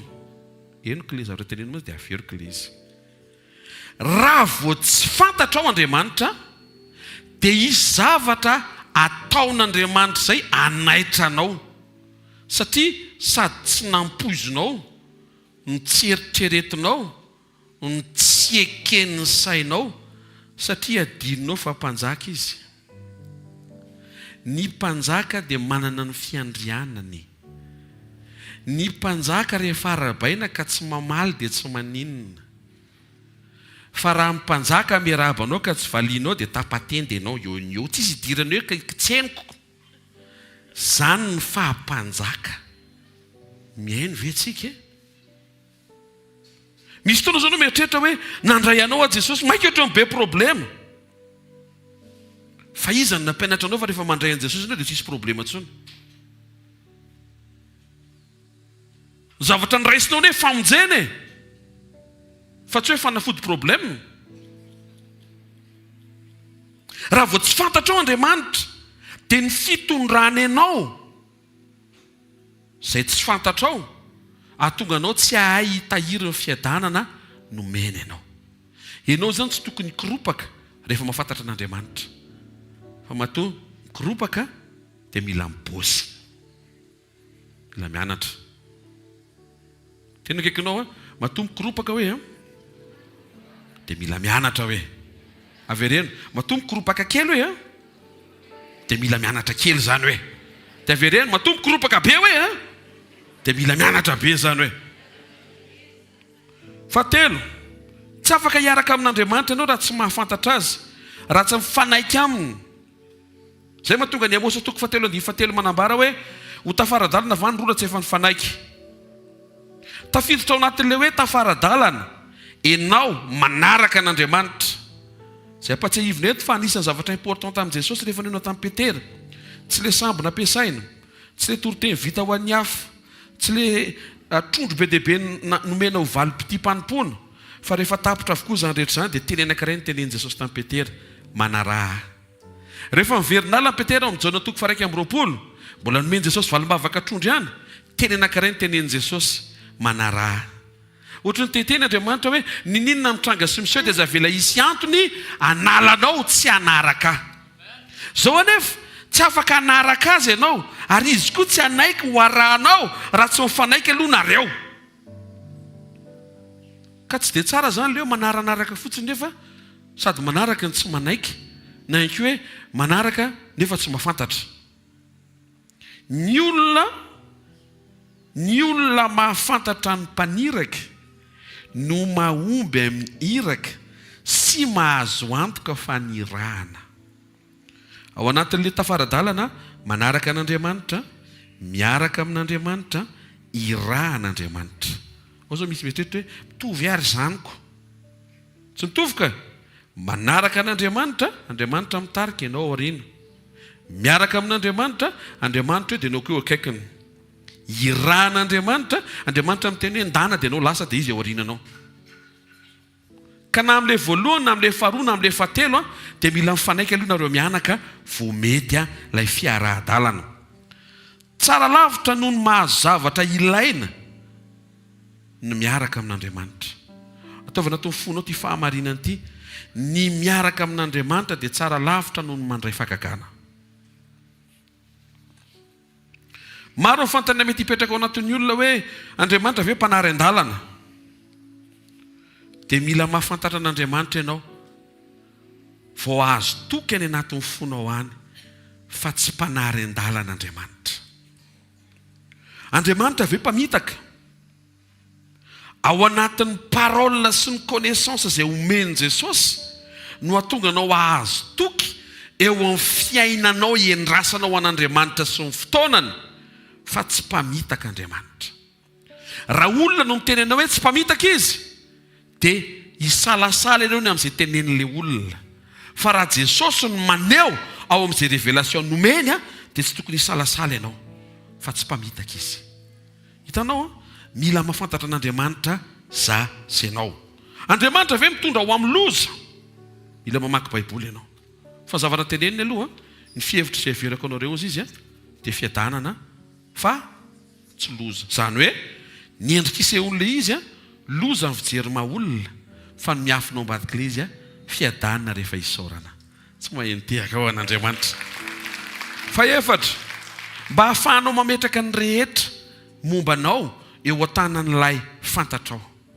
Sarotra be ny mametraka zavatra amina olona tsy fantatra. Ohatr'izay mihitsiny, raha tsy fantatrao Andriamanitra dia na ianao ary tsy hametraka ny mombanao sy ny fahafeno mombanao eo an-tanany.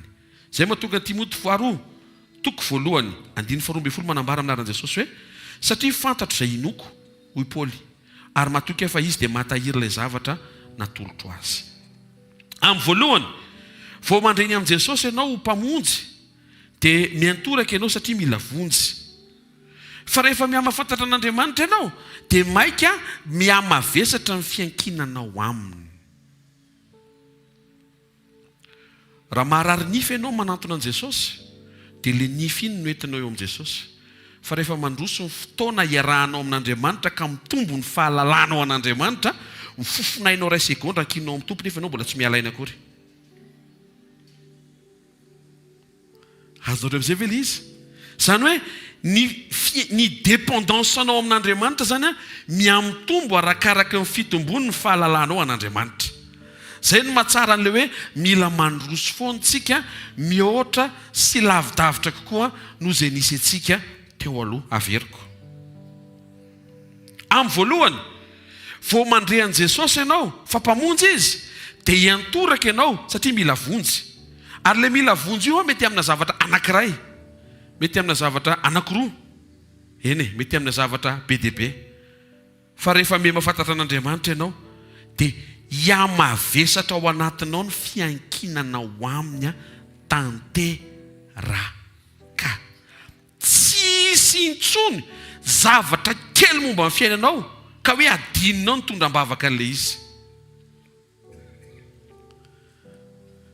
Kaza mieritreritra ny pasteur efa tena izy rehetra mihitsy anonona moray tampoka zay vao tonga saina hoe atao tsy nieritreretiko izay. Andana mandroso. Fatary bebe koa Andriamanitra. Dia mirosoa amina fahalalana tsara an'Andriamanitra. Asan'Apôstôly 17:23, rehefa hitory teny Paul dia nahita altarana fanompotsamy be dia be. Dia hozy izy anaran'i Jesosy hoe raha nandeha ka nandinika izay zavatra hivavahanareo, dia nahita altara anankiray misy izao soratra izao. Tena hita mihitsy hoe évangéliste missionnaire Paul mampiasa ny zavamisy ampitodika ny olona any amin'i Jesosy. Ho an'izay Andriamanitra tsy fantatra, zany hoe reo mponinareo nanangana altara be dia be hoe ty ho any manona Andriamanitra tsy izy eo izy, dia misy altara anankiray ataony eo ho an'Andriamanitra tsy fantana. Zany hoe tonga saina ihany zany zareo hoe misy domaine sasatsasany a ohatrany tsy voafehany reto le Andriamanitra tsy izy tompoiny reto. Satria na hivavahana sy anaovana fanatitra ary a dia ohatrany tsy mivaly. Dikan'izay misy mifehy zany io a fa tsy fehezany reto efa tompoiny reto. Azonareo ve zany? Mavalio moa reto. Azonareo ve? Zany hoe ohatra rehefa andeha hatory amin'ny alina zareo dia tsy mahita fiadanam-po. Dia lasa izy mankeny amin'ny Andriamanitra sarobohatra. Azonareo ve? Dia mivavabavaka eo, tonga ny alina tsy isy fiadanam-po. Toy izy hoe tsy Andriamanitra sarobohatra zany hoe fiadanam-po. Dia teteziny daholo ny altara rehetra, tsy mahita fiadanam-po mihitsy izy. Dia izy tonga saina hoe misy Andriamanitra responsable na fiadanam-poany a fa tsy fantatry ny anarany. Dia ataony hoe le altara dia tsy fantany dia tsy rehefa tsy fantany moa dia tsy mamaly, dia iny paolina anarana ohatra hoe ho an'izay Andriamanitra tsy fantatra reo izay ozy izy a dia tiako fantatra ao. Iza moa le toyany teo? Ho an'izay Andriamanitra tsy fantatra koa izay hivavahanareo kanefa tsy fantatrareo a, dia izany ny toriako aminareo. Tonga dia tafiditra Jesosy. Nampiasain'ny Paul le tsy fahalalany jentilizana no altara ao an'Andriamanitra tsy fantany. Tonga dia miprezenteny Paul hoe Jesosy io tsy fantatrareo io. Io zavatra apetraka voalazako hoe afaka apetraka ao amin'io satria fantatrao izy a mety ho aretina. Rehefa fantatrao fa sady mpanasitrana izy no mpiaro anao tsy ho voanaretina. Zay le anisan'le révélation teny amin'ny croisade a. Le dikany hoe Jéhovah Rafa, tsy hoe za foty, tsy hoe zany Jéhovah mahasitrana anao point, tsy zay. Fa mbola nisy point virgule teo alohan'izay hoe hiaro anareo amin'izay aretina nitranga teny amin'ny Egyptiana mba tsy ataoko mitranga aminareo. Zany hoe anankiroa ny dikany le Jéhovah Rafa. Mety hoe Jéhovah Fa ihany zany fantatsika foana hatramin'izao aloha fa tsy Rafa. Le Fa manasitrana, fa le Ra miaro anao amin'izay aretina manjo. Raha vao tsy fantatra zany zay a dia lasa ohatrany hoe miandro foantsika hoe leko ranga hitranga izay aretina fa mpanasitrana ny Andriamanitra a. Rasoary. Eo indray aloha tsika ary. Za raha nisy an'izay indray aloha ritina. Raha ohatra ka Andriamanitra mpanasitrana fotsiny fantatrao dia isy dota kely any anatinao any ny amin'ny fahasalamanao. Fa tsisy fisalasalana mihitsy ny ao anatinao ny amin'ny fanasitranana. Tonga dia mijoro zany ianao hoe na marary azy aranga hositraniny a. Nefa izay dia efa manomboka tsy mety satria efa manomboka miantso aretina sady ianao. Satria ny Andriamanitra ihany koa afaka miaro anao tsy arary. Tsy ho tehaka mafy tsara ho an'Andriamanitra moa e. Zay no mahatonga antsika afaka mino ihany koa fa raha sendra lava ianao afaka manangana anao izy. Fa raha sendra mijoro ianao afaka miaro anao tsy ho lavo izy. Azo tiaka mafitsara ho an'ny tompo moa e. Ny olona misaina mantsy fa mpanangana Andriamanitra dia manamboatra ny sainy mieloha fa isy ny fotoana mba lavo ihany izy ohatry ny olona rehetra. Fa hijoro Andriamanitra amin'ny fidelitean'Andriamanitra anangana azy rehefa sendra lavo. Fa te hilaza aminao fa Andriamanitra afaka hitahiry anao tsy ho dobo izany intsony, afaka hitahiry anao tsy ho lavo izany intsony, afaka hitahiry anao tsy hanoto izany intsony. Possible izany. Ahoana ny etrekany izany eo amin'ny fiainako arakaraka ny andraisanao ilay fahafantaranao azy. Raha hitarina ihany koa dia hoe ninninona ilaiko arabola vitan'Andriamanitra mamenja ny ara-potoana anankiray zao zay. Fa possible koa ninninona ilaiko vonina meloha. Aiza koa isaky ilaina foana vao tonga vele izy. Manjary miady mafy amin'ny tension isan'andro. Aoka nefa tsy ho araran'ny tension ianao noho ny amresabola. Reseo zay. Fa manaitra hoe vitan'Andriamanitra koa manao ny zavatra rehetra ho vonina meloha ny zavatra rehetra ilaina. Mila mahafantatr'Andriamanitra ianao amin'ny mahazanaka anao. Misy dingana ilay izy. Misy ny dingana azon'ny olombelona hamantarana an'Andriamanitra. Fa misy ny dingana lalina ara-panahy tsy azon'ny olona hamantarana an'Andriamanitra fa ny zanak'Andriamanitra ny mahazo izay fahalalan'izay. Zay mahatonga Jesosy milaza ao amin'ny Matteo 11:27 amin'ny anaran'ny Tompo, ny zavatra rehetra natolotry ny ray koa ary tsy misy mahalala tsara ny zanaka afa-tsy ny ray ary tsy misy mahalala tsara ny ray afa-tsy ny zanaka sy izay tia ny zanaka anehoana azy. Hoy Jesosy, ilaina tonga zanaka ny olona vao tena mahalala tsara an'Andriamanitra izy. Tsy possible ny mahalala an'Andriamanitra na ny mahalala an Jesosy na ny manahaka an Jesosy na ny mamoaka ny toetra an Jesosy raha tsy mandray an Jesosy aloha. Amen. Tonga zanaka ny olona rehefa mandray an Jesosy, satria izay rehetra nandray an Jesosy dia nomena hery ho tonga zanak'Andriamanitra dia izay mino ny anarany. Manaiky ho zanaka vao afaka ny hahafantatra tsara hoe iza ny rainy dia izay rain Jesosy nanangana azy ho zanany. Dia mila mahafantatra an'Andriamanitra koa ianao mba hahafahanao miala amin'ny ratsy, fa izay miala amin'ny ratsy no fantatra Andriamanitra. Averiko. Mila mahafantatra an'Andriamanitra ianao mba ho isan'ny olona fantatra Andriamanitra. Iza ny olona fantatra Andriamanitra? Timoty 2:7 anaran Jesosy. Kanefa ny fanorenana mafy nataon'Andriamanitra dia miorina tsara sady manana an'izao tompo kase zao. Ny tompo mahalala ny azy, izy ireo le ny azy ireo zao valiny. Aoka ny olona rehetra izay manonona ny anaran'ny tompo hiala amin'ny ratsy. Ny olona miala amin'ny ratsy no fantatra Andriamanitra. Tsy afaka miala amin'ny ratsy raha tsy mahafantatra an'Andriamanitra.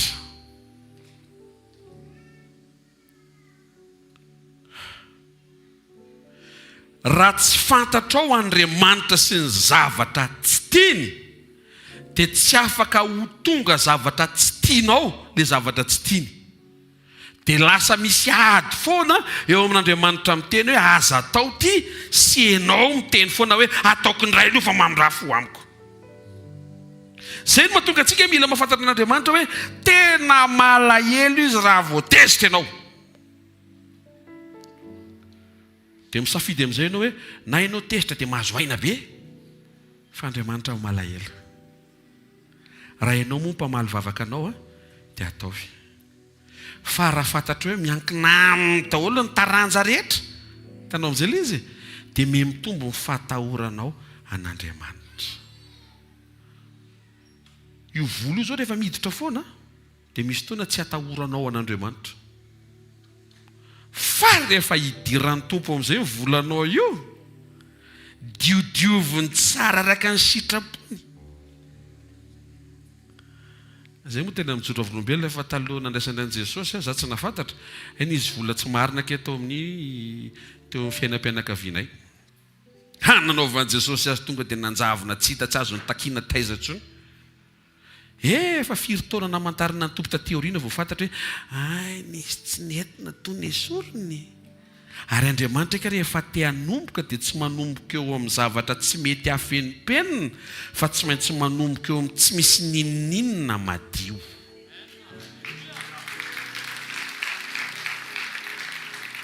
Fa manomboka vaovao ny tompo ary tsara lavitra no izay mety ny heverinao fa very.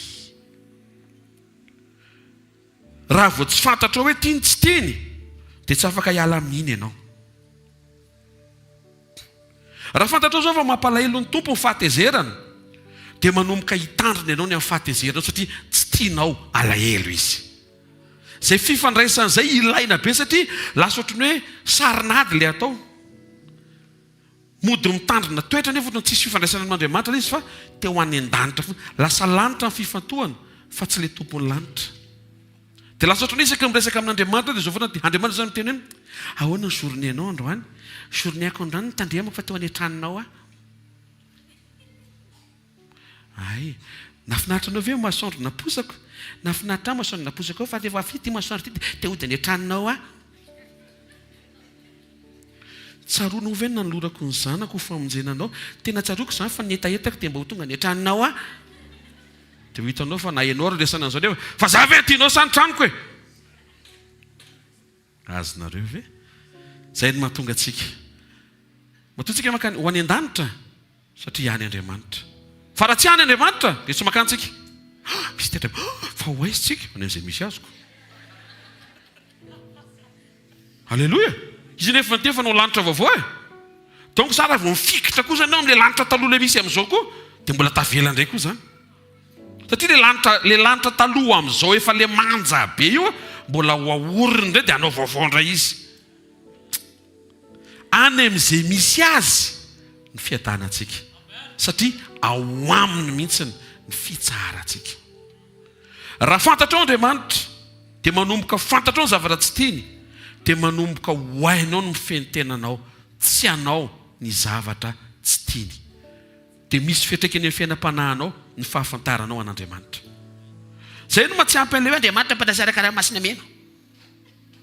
Dia mionona eo fotsiny. Halleloja. Fa tokony hoe fantatrao hatrany anatin'ny lalina ho any hoe Andriamanitra koa mpamindra fo amin'ny mpanota. Ary Andriamanitra malahelo ny olona ratsy fanahy. Andriamanitra mitomany mahita mpangalatra. Ianao zao tianao aza resana zany fa ilay Andriamanitra mpanasara karaha-masina mena ny tiako dia Andriamanitra miaro anaty laforma may any amin'ilay tianao foana zany ny zirizirinao fa any amin'ilay ohatrany tsy dia tianao iny iny mody iny tsy fa ny an-danitra miresaka momba an'Andriamanitra momba an'izay. Dia te lazanao fa tsy tonga any aloha ianao raha vao tsy mifantatra an'ilay resako izay. Satria ny anadinana anao aloha miala eto tsy hoe inona ny ain'Andriamanitra tsy izay fa ny ainanao ve ny toetrany. Mahatonga antsika tsy maintsy mahafantatra an'Andriamanitra dia satria tsika tsy maintsy manahaka an'Andriamanitra. Aza dino fa ny fironina araka ny endriny isika. Dikan'izay tsy mandeha ho azy isika raha tsy miverina ao amin'ny endriny. Ary izay ny problema ny Adama sy Eva. Niala tamin'ny endrika zareo dia nidy kizo. Faharoa tsy hoe mijanona eo amin'ny fahafantarana an'Andriamanitra fotsiny ianao fa ny fahafantarana an'Andriamanitra amaray azy.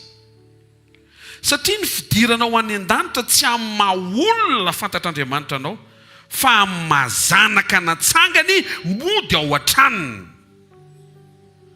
Mihaino ve tsika e? Ka possible zany ny olona tena hoe fantatra Andriamanitra nefa izy mbola tsy nandray an'i Jesosy dia tsy tafiditra any an-danitra. Fa mila mahafantatra an'Andriamanitra isika amaray an'Andriamanitra. Ozy izy Jesosy tsy nisy nahita an'Andriamanitra ozy izy afa-tsy ny zanaka. Dia ahoana zany Mosesy?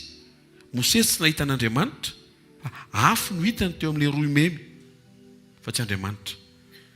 Dia iny amin'izay ilay mivady tena Andriamanitra mihitsy zany. Dia lasa roy memy mirehatra tsy mety levina indray Andriamanitra. Mihaino ve tsika? Teto amin'ity vaty ty natory rakizy ozy izy Jakoba. Io Andriamanitra io vaty io. Miseho kely fotsiny ny raona dia ao izy. Ny olona zany aingana mametraka fo amin'ny zavatra hita maso.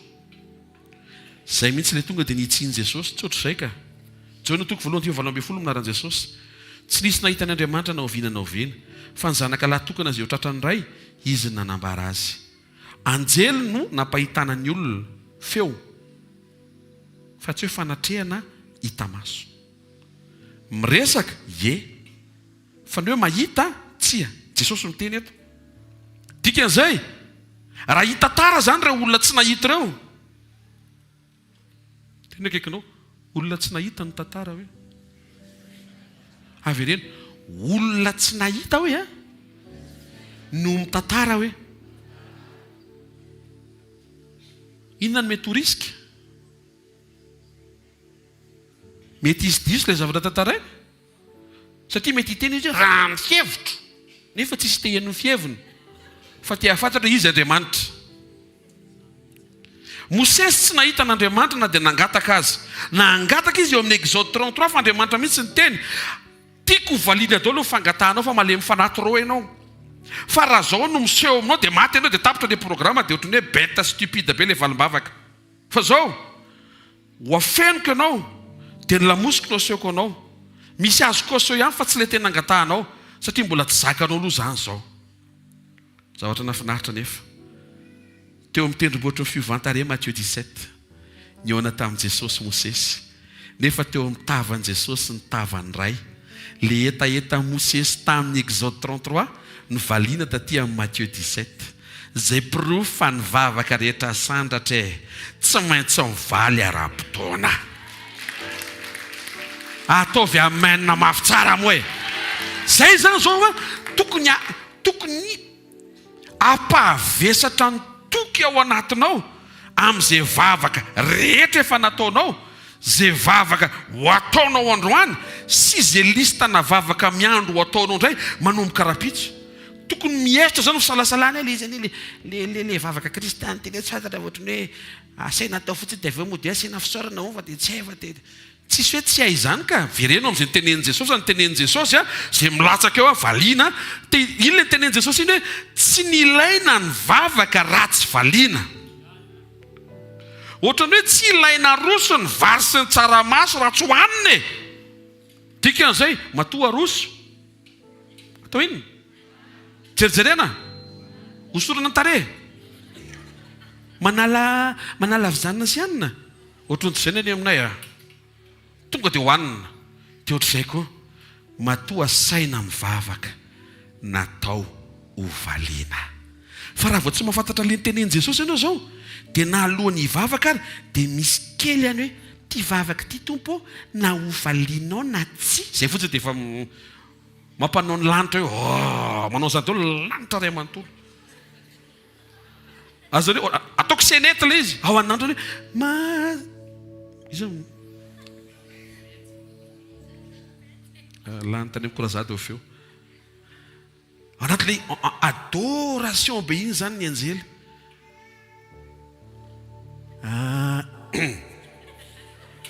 Samy mihira ny anatin'ny sainy fa ao anatin'ilay adoration mahafinaritra be iny ianao dia hivavaka na hoe enono na tsy hoe enono to dia miara aminao zao daholo satria maninona tsy fantatrao Andriamanitra. Andriamanitra tsy ampivavaka anao dia aveo tsy ho valiany. Eny tokoa mila fantarinao kosa aloha inona aloha le angatahanao.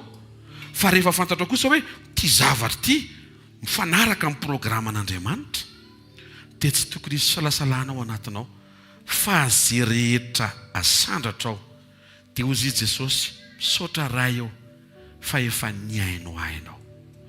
Ny sofin'Andriamanitra tsy lalidalovana fa mahare ary ny tanany tsy fohy fa mahavonjy. Aza tambatra ny sofiny sy ny tana amin'ny fahasamihafa ireo. Ny promesiny Jesosy vao mivavaka ianao sensible ny sofiny fa aza teren'Andriamanitra tsy maintsy hanetsika ny tanany amin'ilay fotoana angatahanao. Fa ny dikan'izy kosa dia zao matoa vao ray ny sofiny iny tsy maintsy hetsika ny tanany na hoela na hoaingana. Dia tsika mieritreritra hoe tompo ty zavatra ty zao tena tokony zao arivo zao mba valio ao fa sady tsy henoko ho feo anao tsy fantatra anao ao anary ahy. Dia mamaly ny tompo tsy omeko anao rarivo fa omeko anao rapitso. mba mite hafa mafo an'Andriamanitra. Hitanareo, draindray ianao mijanona fotsiny eo amin'le tsy omeny androany fa tsy heninao le toeny. Dia rehefa misy manontany hoe ina tsara no teneny tsy omeny androany hono izy. Satria soreny ianao dia tsy heninao ny toyany. Ozy Andriamanitra tamin'i Jeremia, raisinao ty ho babo an'i Babilôna ny mpanjakanareo sy ny fireneny Joda. Ozy Jeremia, fa sofa Jeremia profeta efa pro max. To dia mena hatramin'ny farany, fa inona ny toyany? Fa tsy haritra ozy ilay izy fa 70 taona ihany. Zany dia mbola misy toyany ve? Satria fihevitra ozy izy tsy mitondra loza fa fiadanana. Fa zay nytenen'i Jeremia an'izay, teo nahitana fa tsy pro max daholo zay ndresahany. Vao nytenena hoe ho babo amin'ny Babilôna, zay dia iny dia efa tsy namonjy fivoriana daholo. Rehefa miaino dia miaino hatramin'ny farany. Fa sao dia tapan'le voarainao dia hanendrikendrika an'Andriamanitra ianao. Fantatrao mahatonga Jeremia tsy taitra? Henony hatramin'ny farany le mesazy nampitainy le izy.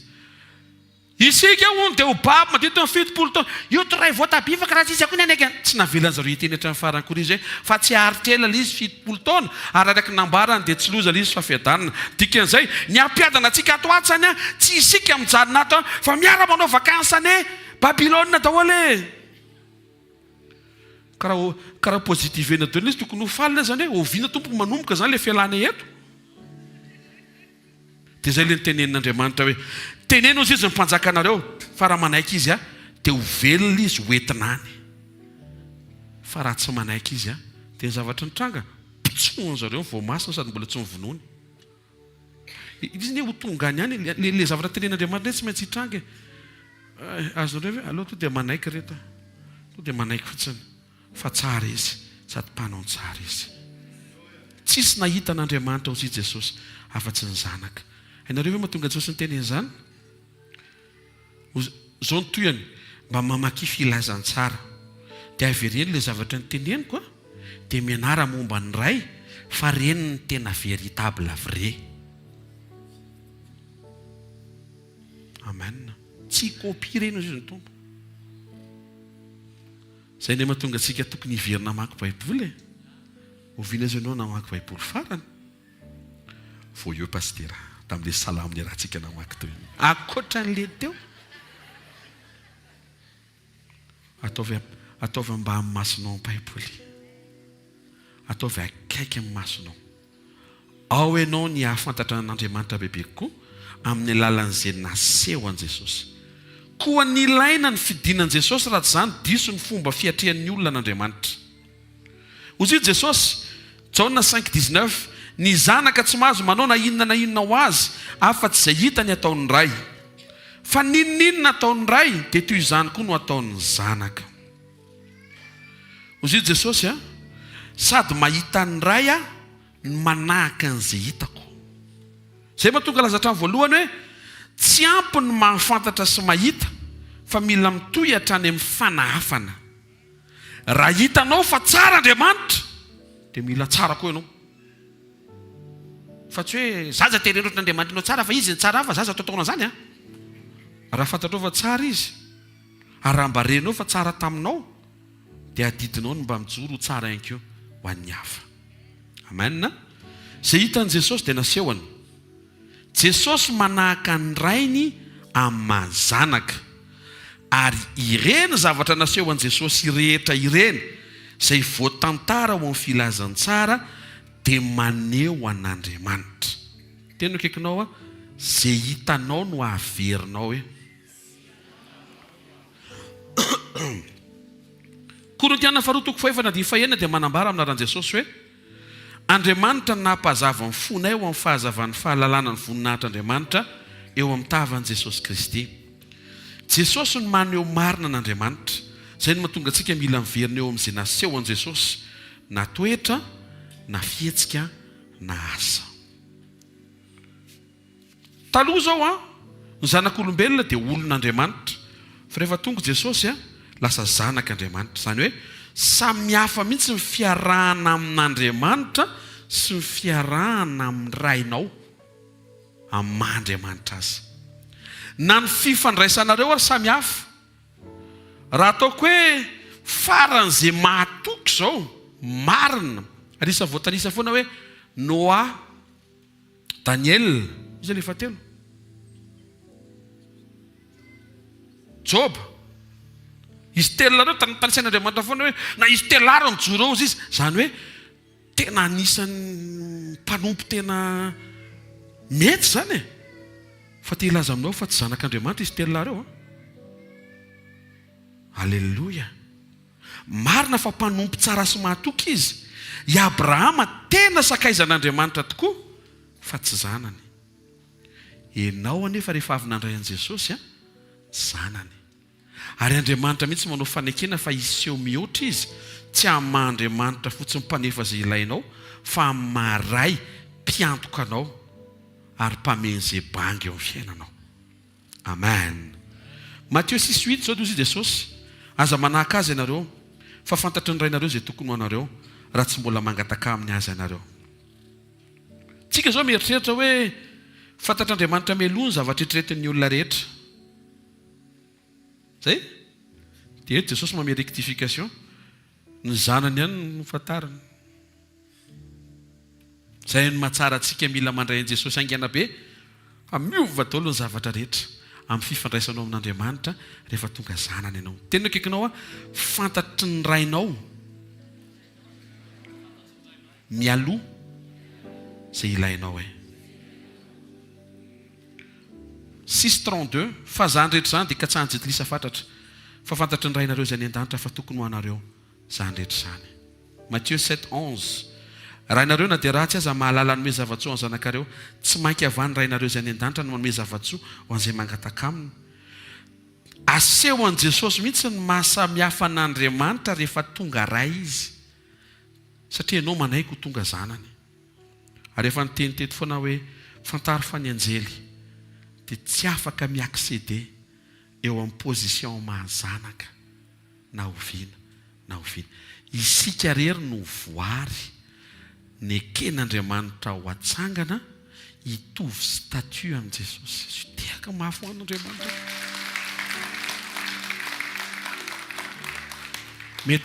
Mety mahatsapa ny tenanao ho voafetra ianao, fa mifalia fa voasoratra ny an-danitra ny anaranao amin'ny mahazanak'Andriamanitra anao.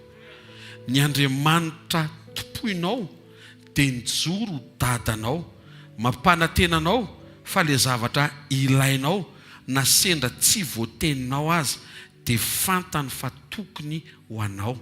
Misy zavatra andrasany sy mety ara-potoanao ahafahany mamotsitra an'izy, fa ianao no mila mandeha fotsiny eo amin'ilay programa mpiovana amin'izay endrasany ianao. Amen. Aza malaina ny iova fa ombadiky ny fiovanao no atonga ny zavatra rehetra hisokatra amin'izay nomanin'Andriamanitra ho anao. Fa izy mametoky amin'ny maray ao izy dia fantatra fa tokony anareo ne zany e. Ianao zany tsy mila miteny hoe tompo amin'ny mampivavaka tokony ho anazy ao iny. Sao fotsiny teneniny amen hozy izy. Maharana zany ao izy. Ianao tokony ho sura zany hoe vao tsy misaina akory dia tokony ho fantatra hoe ry Andriamanitra koa zao misaina sy mihevitra an'izany. Alleluia. Zay mahafantatra an'Andriamanitra amin'ny alalan'i Jesosy no manana fiainana mandrakizay. Ty ilay voalazako tanatin'ny résumé teo fa hiditra amin'ity. Ozy izy ny teny atao amin'ny Jaona 17:3 ny anaran'i Jesosy. Zao ny fiainana mandrakizay dia ny mahafantatra anao izay Andriamanitra tokana sady marina dia Jesosy Kristy izay efa nirahanao. Ny olona manana fiainana mandrakizay dia izay olona mahafantatra an'Andriamanitra, manahaka an'Andriamanitra arak'izay namantarany an'Andriamanitra, hita ny nataon'Andriamanitra, iaina niaraka tamin'Andriamanitra. Tsy azoko pasitera ilay teneninao fa azo averina ve tsotsotra. Raha ohatra zao misy olona miteny hoe voninahitro an'Andriamanitra fa namindra fo tamin'ilay olona anankiray zany zavatra tsy zakako nataony, dia nivavaka tamin'ny tompo dia nandray fepetra, ary reko mihitsy natanjaka tao anaty mihitsy ny sitrapoko no reseko ny ambopo sy ny nofo, ary tena namindra fo taminy aho. dia maheno an'izay le dia hoe za koa dia tsy izay le asain'ny tompo atao. Tsy le famindrapo nijoroan'le olona fa le famindrapo nataon'Andriamanitra taminao. Ataontsika isaina ary tsy mbola nisy fotoana ve namindra fo taminao ve ny tompo? Inona mahasamihafa ny famindrapo sy ny famelan-keloka? Ny famelan-keloka ekena le heloka vao avela. Ny famindrapo tsy asiana resaka toy ny tsy nisy mialoha ny iverenana izay nanao fahadisoana. Dia te hilaza anao amin'ity takarivo ity fa tsy indray mandeha, tsy indroa mandeha, tsy intelo mihazakazaka, tsy ny efatra manidina no efa naneho ny famindrapony Andriamanitra teo aminao izay tonga eto androany io. Ny antony, ny fahotana vitanao tsy vitanao voatanisa tanatin'ny vavaka nataonao rehetra hatramin'izay ka mandrak'androany. Misy fotoana Andriamanitra mijery anao, malahelo anao, dia mamindra fo aminao fotsiny. Dia reny aza velan-dalo, raiso teboka sy point tsara be reny, ahafahanao mifandray amin'Andriamanitra bebe koa Andriamanitra rehetra zavatra tsy nasianao resaka mihitsy nefa namindranao fo mbola velona mandrak'androany. Rehefa mba misy manao fahadisoana aminao tsy voatery asianao resaka. Teneniny akaikinao marina fa tia miresaka hoe fa misy fotoana hoe tsy voatery asiana resaka hoe. Dia atoizo satria hoe misy fotoana Andriamanitra hoe motifanina koa. Tsy avy amin'ny boky zany no ahitanao io hoe ny fomba famindrana fo. Ny fo vao maraina dia raisina ny rano sotroina ray kaopy. Mamaky an'ireto verset biblika karazan'ireto ianao dia misaintsaina ny lanitra, atao lanitra manga ilay izy. Tsy formule, to dia saintsainy, taiza ianao nanondrana ohatranao ny réaction'Andriamanitra tamin'izany. Namindra fo taminao izy. Ataovy sarobidy zany fa za atao mamaivana fotsiny. Za tian'Andriamanitra za amindrano fo foana. Diso. Tsy amindrano fo foana zany ianao. Limité io. Fotoana ny grâce mahavalable la miséricorde. Fa rehefa hiverina izy amin'ny mampitsara ka nisy otatsy ny bebahanao dia tsy hitsika aminao kory izy. Ary ho gaga hoe tsy sesy. Firenao fotsiny. Satria amin'ny mahajuge amin'izay no hijoroany eo. Karaha renao fa namindrana fo ianao dia ianao ihany koa tokony hamindra fo. Matthieu 18:33 anaran'i Jesosy. Moa tsy tokony mba ho namindra fo tamin'ny mpanompo namanao koa va ianao tahaka ny namindrako fo taminao. Mody nataon'i Jesosy tantara ilay izy. Fa io zao révélation tena manazava ny ao am-pon'Andriamanitra mihitsiny. Tsy miresaka eto hoe rehefa nananina dia namindra fo i Abrahama, hianatra an'izany tsika. Tsy ny famindrapon'i Abrahama no ianarana fa le ny tantarain'i Jesosy. Teto hoe nisy olona ozy izy nanana trosa, tetina tena lafo be mihitsiny. Raha le tantarana atao tany Mazangainy dia 2 millions d'euros. Lafo zany. Rehefa tonga teo le tompom-bola izy mifompoana. Fona rehefa tsy hanao tsony. Manambady manjanaka latsaka tsy ny ranomasoko any. Dia nalahelo le tompom-bola. 2 millions d'euros. Eny ary. Eny mety ho diso. Fahadisoana ny mety ataon'ny olona rehetra. Ao fa avotsotro. Aiza le taratasy ny avina manomboka androany. Tsy manana, tsy hananako trosana 2 millions d'euros tsony ianao fa libre soma tsara. Misaotra re Andriamanitra re. Ampaela velona anao sy ny ankona anao. Andriamanitra tsy andry ny hafany tena mino fa maly fitianao mihitsy hitsotra sy aminany natao teo dolo zavatra teny rehetra. La sisy mivoaka falifaly ery. Ino nisy namany tonga avy any nanana ny 200 000. Tsy ariary akory fa franc malagasy. Akory ny anaovany an'le namany. Aiza volako. Fona azy izy fona. Tsisy an'izany fona zany fa impiry zay volo. Na ataotaony teo nefa izy vao eo naninona. Nahazo famindrapo. Tsy fantany fa nisy olona nandalo nahita. Dia lasa nitaraina tamin'le tompom-bola hoe le olona navelanao teo ke ohatrinaka moa le volany taminao. Aza resana zao 2 millions d'euros efa nafahako izy ka. Misy olona 200 000 fotsiny. Fa kitakita zany. Fa nambany iny zany. fandrahonana ty karazana fambetebety nataonytao daholo. Hainao nataon'le tompom-bola le namotsitra, nanafatra polisy izy, samboriny le rangahy, naveriny teo anatrehany, dia izao ny teneniny. Iza le ny teneniny? Motsy tokony ho namindra fo tamin'ny namanao ve ianao, tahaka namindraky fo taminao. Fa satria tsy namindra fo ianao izy dia averina le trosa ary manomboka eto amin'ny gadra ianao. Dia ianao ve hiteny fa raha tsy vitany izy izany raha tsy vitany izany, fa fahadalàna izany. Efa mivotsorana dia tsy mahay mamotsitra ny hafa dia voafatotry ny fahadalàna ihany le teny. Efa eritreretany hoe raha totra hoe gadrainy le nanana ny vola 200,000 ohatra, raha vadika andro mpigadra le zany 200,000 zany tsy haiko hoe firy andro tsy manamaivana hoe ohatry vao mandeha dia eny ary satria tsy voalohany dia bon 20 andro ianao migadra. Fa le 2 millions d'euros efa navotsitra hidirana namponja tamiko indray milaza aminao fotrony tsy roa taona zany rehefa tao ny kajy dia hiteny ve hoe ratsy fanahy le tompom-bola? Tsy le tompom-bola ny ratsy fanahy, tsy le Andriamanitra tompon'ny aina ny ratsy fanahy, fa ny olona namindrana fo no tsy tonga saina, fa zay omen'Andriamanitra dia natao ho zaraina. Jaona voalohany toko 7:10 aminaran'i Jesosy. Zay rehetra mankahala ny rahalahy dia mpamon'olona. Ary fantatrareo fa tsy mba misy mpamon'olona manana fiainana mandrakizay mitoetra ao anatiny. Eto no ahitana fa Andriamanitra dia fitiavana ary tsy misy fankahalana ao aminy.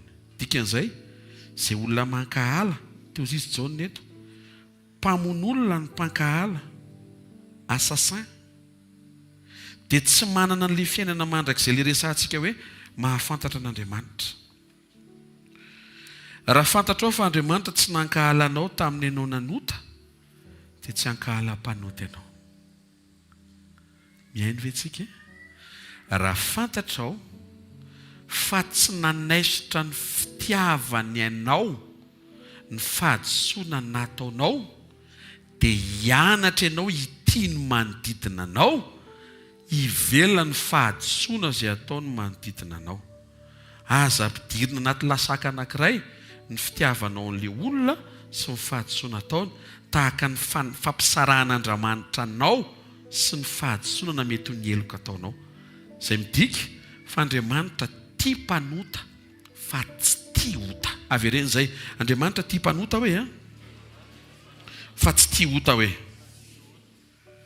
Matteo 6:14 anaran'i Jesosy, fa raha mamela ny fahadisoan'ny olona ianareo dia mba mamelany ianareo koa ndray ianareo izay any an-danitra. Kolosiana 3:13, mifandeferaka amin'ny famela heloka ianareo. Raha misy manana lahelo amin'ny sasany, tahaka namelan'ny tompony helokareo no aoka mba hamelanareo heloka kosa. Zany hoe lasa forsa ahafahanao maneho toetra ny nanehoan'Andriamanitra ny toetra iny taminao. Mila mandinika kely fotsiny zay hoe taiza Andriamanitra naneho andreo teo amin'ny fiainanao. Zay ny mahatsara n'le hoe ny fiarahanao amin'Andriamanitra ny mandrafitra n'le fiovanao, fa tsy ny fiarahan'ny olona tamin'Andriamanitra ijoroany ny mampirisika anao koa anao le izy hoe ohatra namindra pasteur Rodolphe fo tamin'le mpangalatra naka ny gitarany dia mamindra fo. Tsy zay. Satria nafahan'ny pasteur Rodolphe nanao an'iny natsapa izy fa nisy famindram-poko teo amin'ny fiainany tamin'izany nataon'Andriamanitra. Dikan'izay tsy modèle olona no aingantsika fa modèle Jesosy. Azo hitehaka mafitsara ho antao. Jaona voalohany toko 7:7 amarana anazy amaran'i Jesosy, zay rehetra nateraka Andriamanitra ny tsy manota, satria ny voany mitoetra ao anatiny, ary tsy mahay manota izy satria nateraka Andriamanitra. Ny olona manana ny fiainana mandrakizay dia tsy manota ohatran' Jesosy. Rehefa manomboka maheno feo ianao hoe ny olona tsy maintsy manota, dia toero izy, za tsy olona, za zanak'Andriamanitra, ary zanak'Andriamanitra tsy mahay manota. Dia hiverina le feo kely, tsisy an'izany, dia miteny ianao misy an'izany. Dia raha miverina le feo hoe tsisy olona mahavita an'izany, dia averena izy misy olona nahavita an'izany, Jesosy no anarany. Raha tsisy navita le izy ka terenao ataonao, dia filambanina.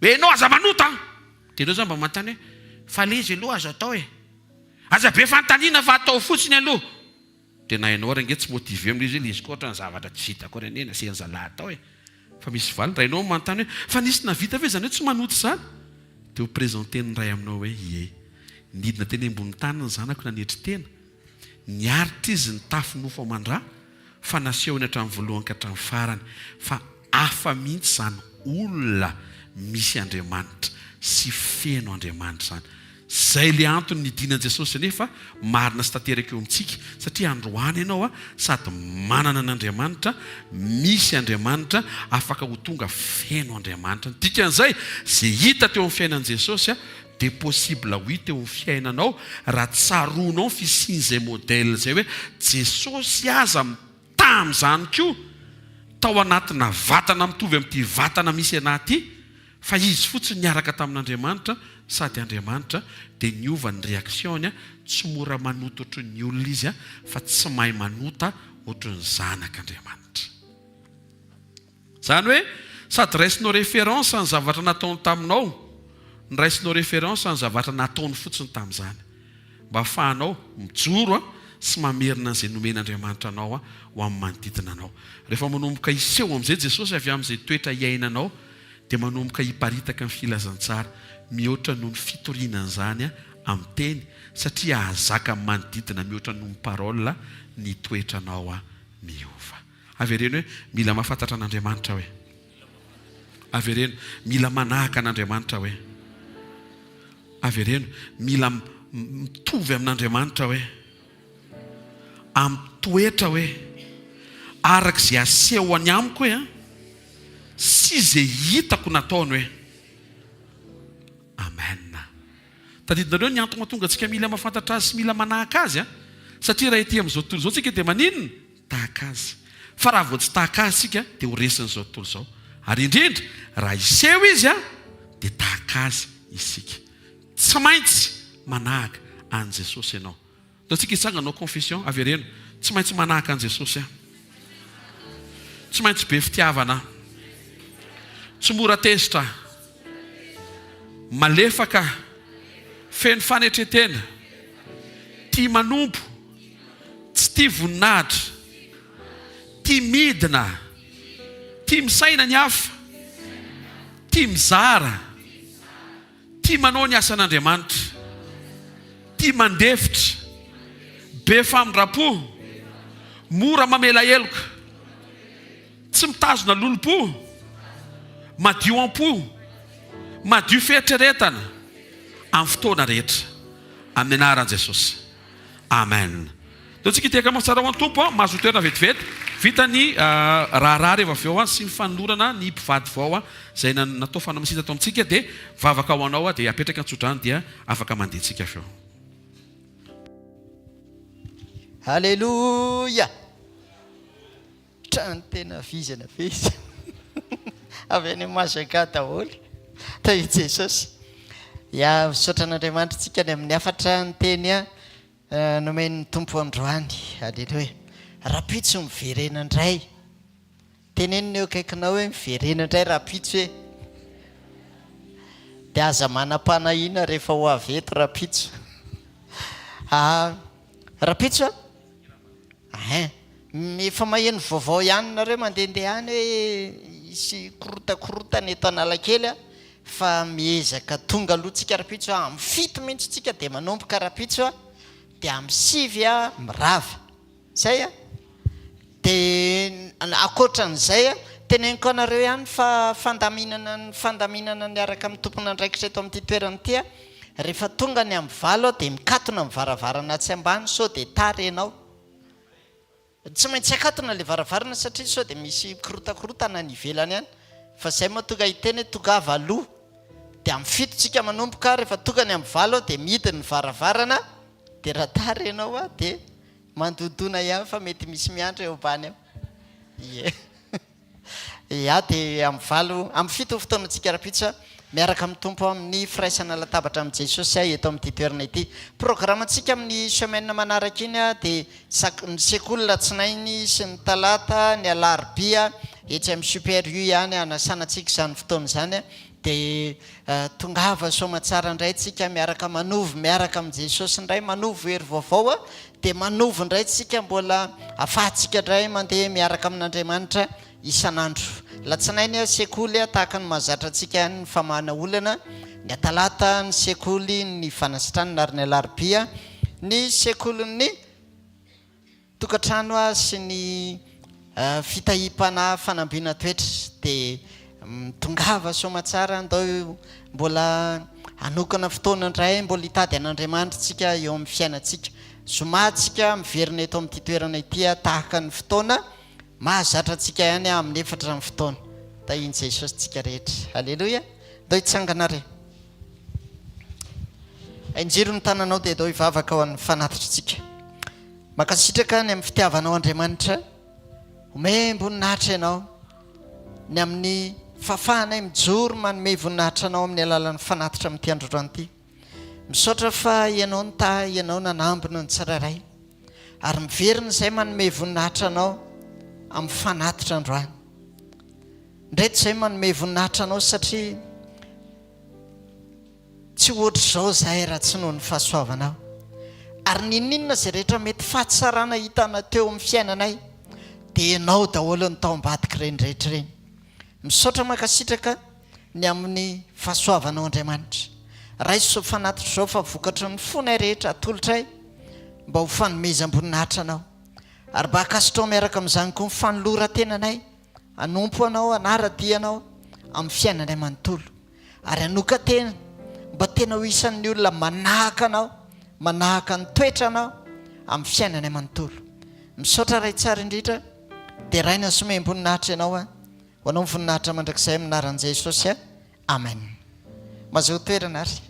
Ta i Jesosy tsika rehetra misaotra ny tompony amin'ny fahataterahany croisade tany Majunga tamin'ny latsinainy talata alarobia teo dia misaotra ny Jesosy tsika satria nitenenina tamintsika tety fotoana iarahana amina fiangonana be dia be any Majunga. Meny voninahitra Jesosy ataoko hoe tamin'ny rallye de miracle nale rehetra hatramin'izay angambany iny zany nisy fiangonana be indrindra ny mpiara-miasa satria nahatratra 750 nisy andry zareo. Aleloia. Teka ho an'i Jesosy tsika. Dia misaotra ny tompo tamin'ny zavatra rehetra nataony koa. Tantaraiko vavolombelona anankiray nareo. Tamin'ny croisade tamin'ny juin tamin'ny rallye de miracle iny dia nisy olona nisitranin'i Jesosy tamin'ny cancer. Dia tamin'ny ity rallye ity izy vao nijoro vavolombelona. Tsy cancer tena efa grave zany satria fitantarany azy dia cancer du sein ilay izy dia rehefa marary ilay izy dia za ihany manapotsitra an'ilay izy dia voaka nana sy rà. Efa tena grave. Dia tsy nina-panafody tsony nanomboka ozy izy fa tena najaniko hatreo fa tena zao confirmé fa sitrany. Maina tanteraka tsisy fery tsy manaintaina tsony. Hoe tena misaotra Jesosy fa tena Andriamanitra miasa tokoa amin'izay rehetra ny rany antsika. Haleloia. Ary ianao koa ao anatin'izany satria tsika rehetra vavolombelona, tsika rehetra niaraka nitondra bavaka amin'ny fahataterahany fotoana rehetra dia amaly fitiantsika Andriamanitra. Amen. Dao teka mafy tsika indray mpanompon'Andriamanitra ary.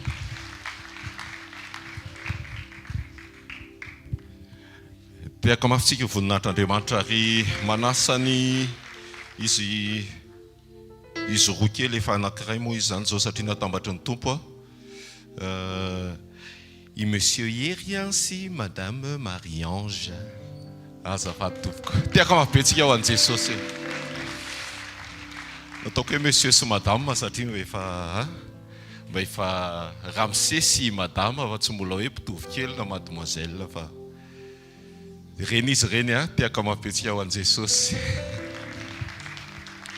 Latsiny fa androany vao fotoanan'ny tompo ny amin'ny ny atao tokantrano ny atao amin'ny fianakaviam-be ndao tsika hiaritsangana hanome voninahitra an'Andriamanitra ary indrindra ihany koa hiaraba an'izy roa ao anatin'ny vavaka sy tsodrano izay rehetra etaeta-po ao anatintsika tsirairay avy amin'izao tokantrano izao. Fisian'izao tokantrano zao fanorenana tokantrano ihany koa dia mampatsiahy antsika ho an'izay efa manao tokantrano ihany koa hoe any tompony tokantrano a misy zavatra lehibe, misy zavatra maro tokony ho tandremana sy ho saintsaina ao anatin'izany tokantrano zany a, tsy hoe akory hoe mampitahotra na inona fa mahafinaritra ny tiako tenenina dia hoe mampanjaka ny fitiavan'Andriamanitra ao an-tokantrano. Dao tsika hivavaka ho an'izy roa kely a, anome voninahitra an'Andriamanitra ary ihany koa anatin'izany a, dia hitsodrano an'izao tokantrano zao mba ho tokantrano a ho feno Andriamanitra tokoa, ho tokantrano a ho modely ho tokantrano isehony ny fitiavan'Andriamanitra.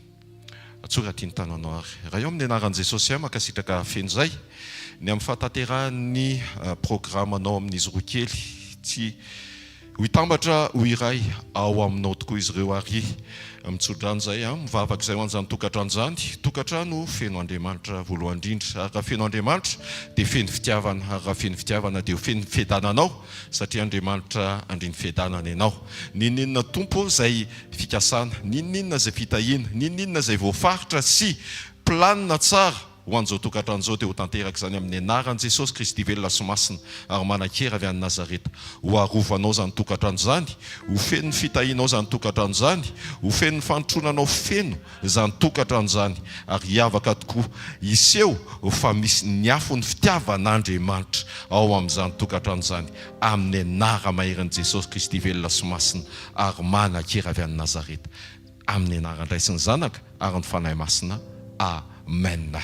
Manaraka izany izy roa kely izay tsy maintsy ho lehibe ihany koa mason'ny tompo dia misy an'ity baiboly ity izay avy amin'ny ray aman-drenitsika.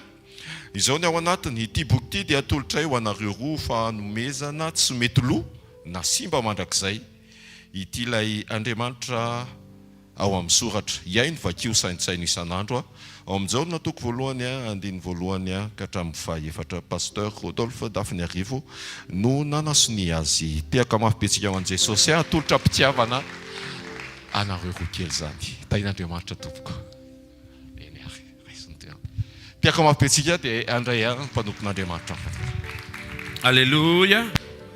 Taontsika isotra n'Andriamanitra ny amin'ny fotoanantsika androany ary.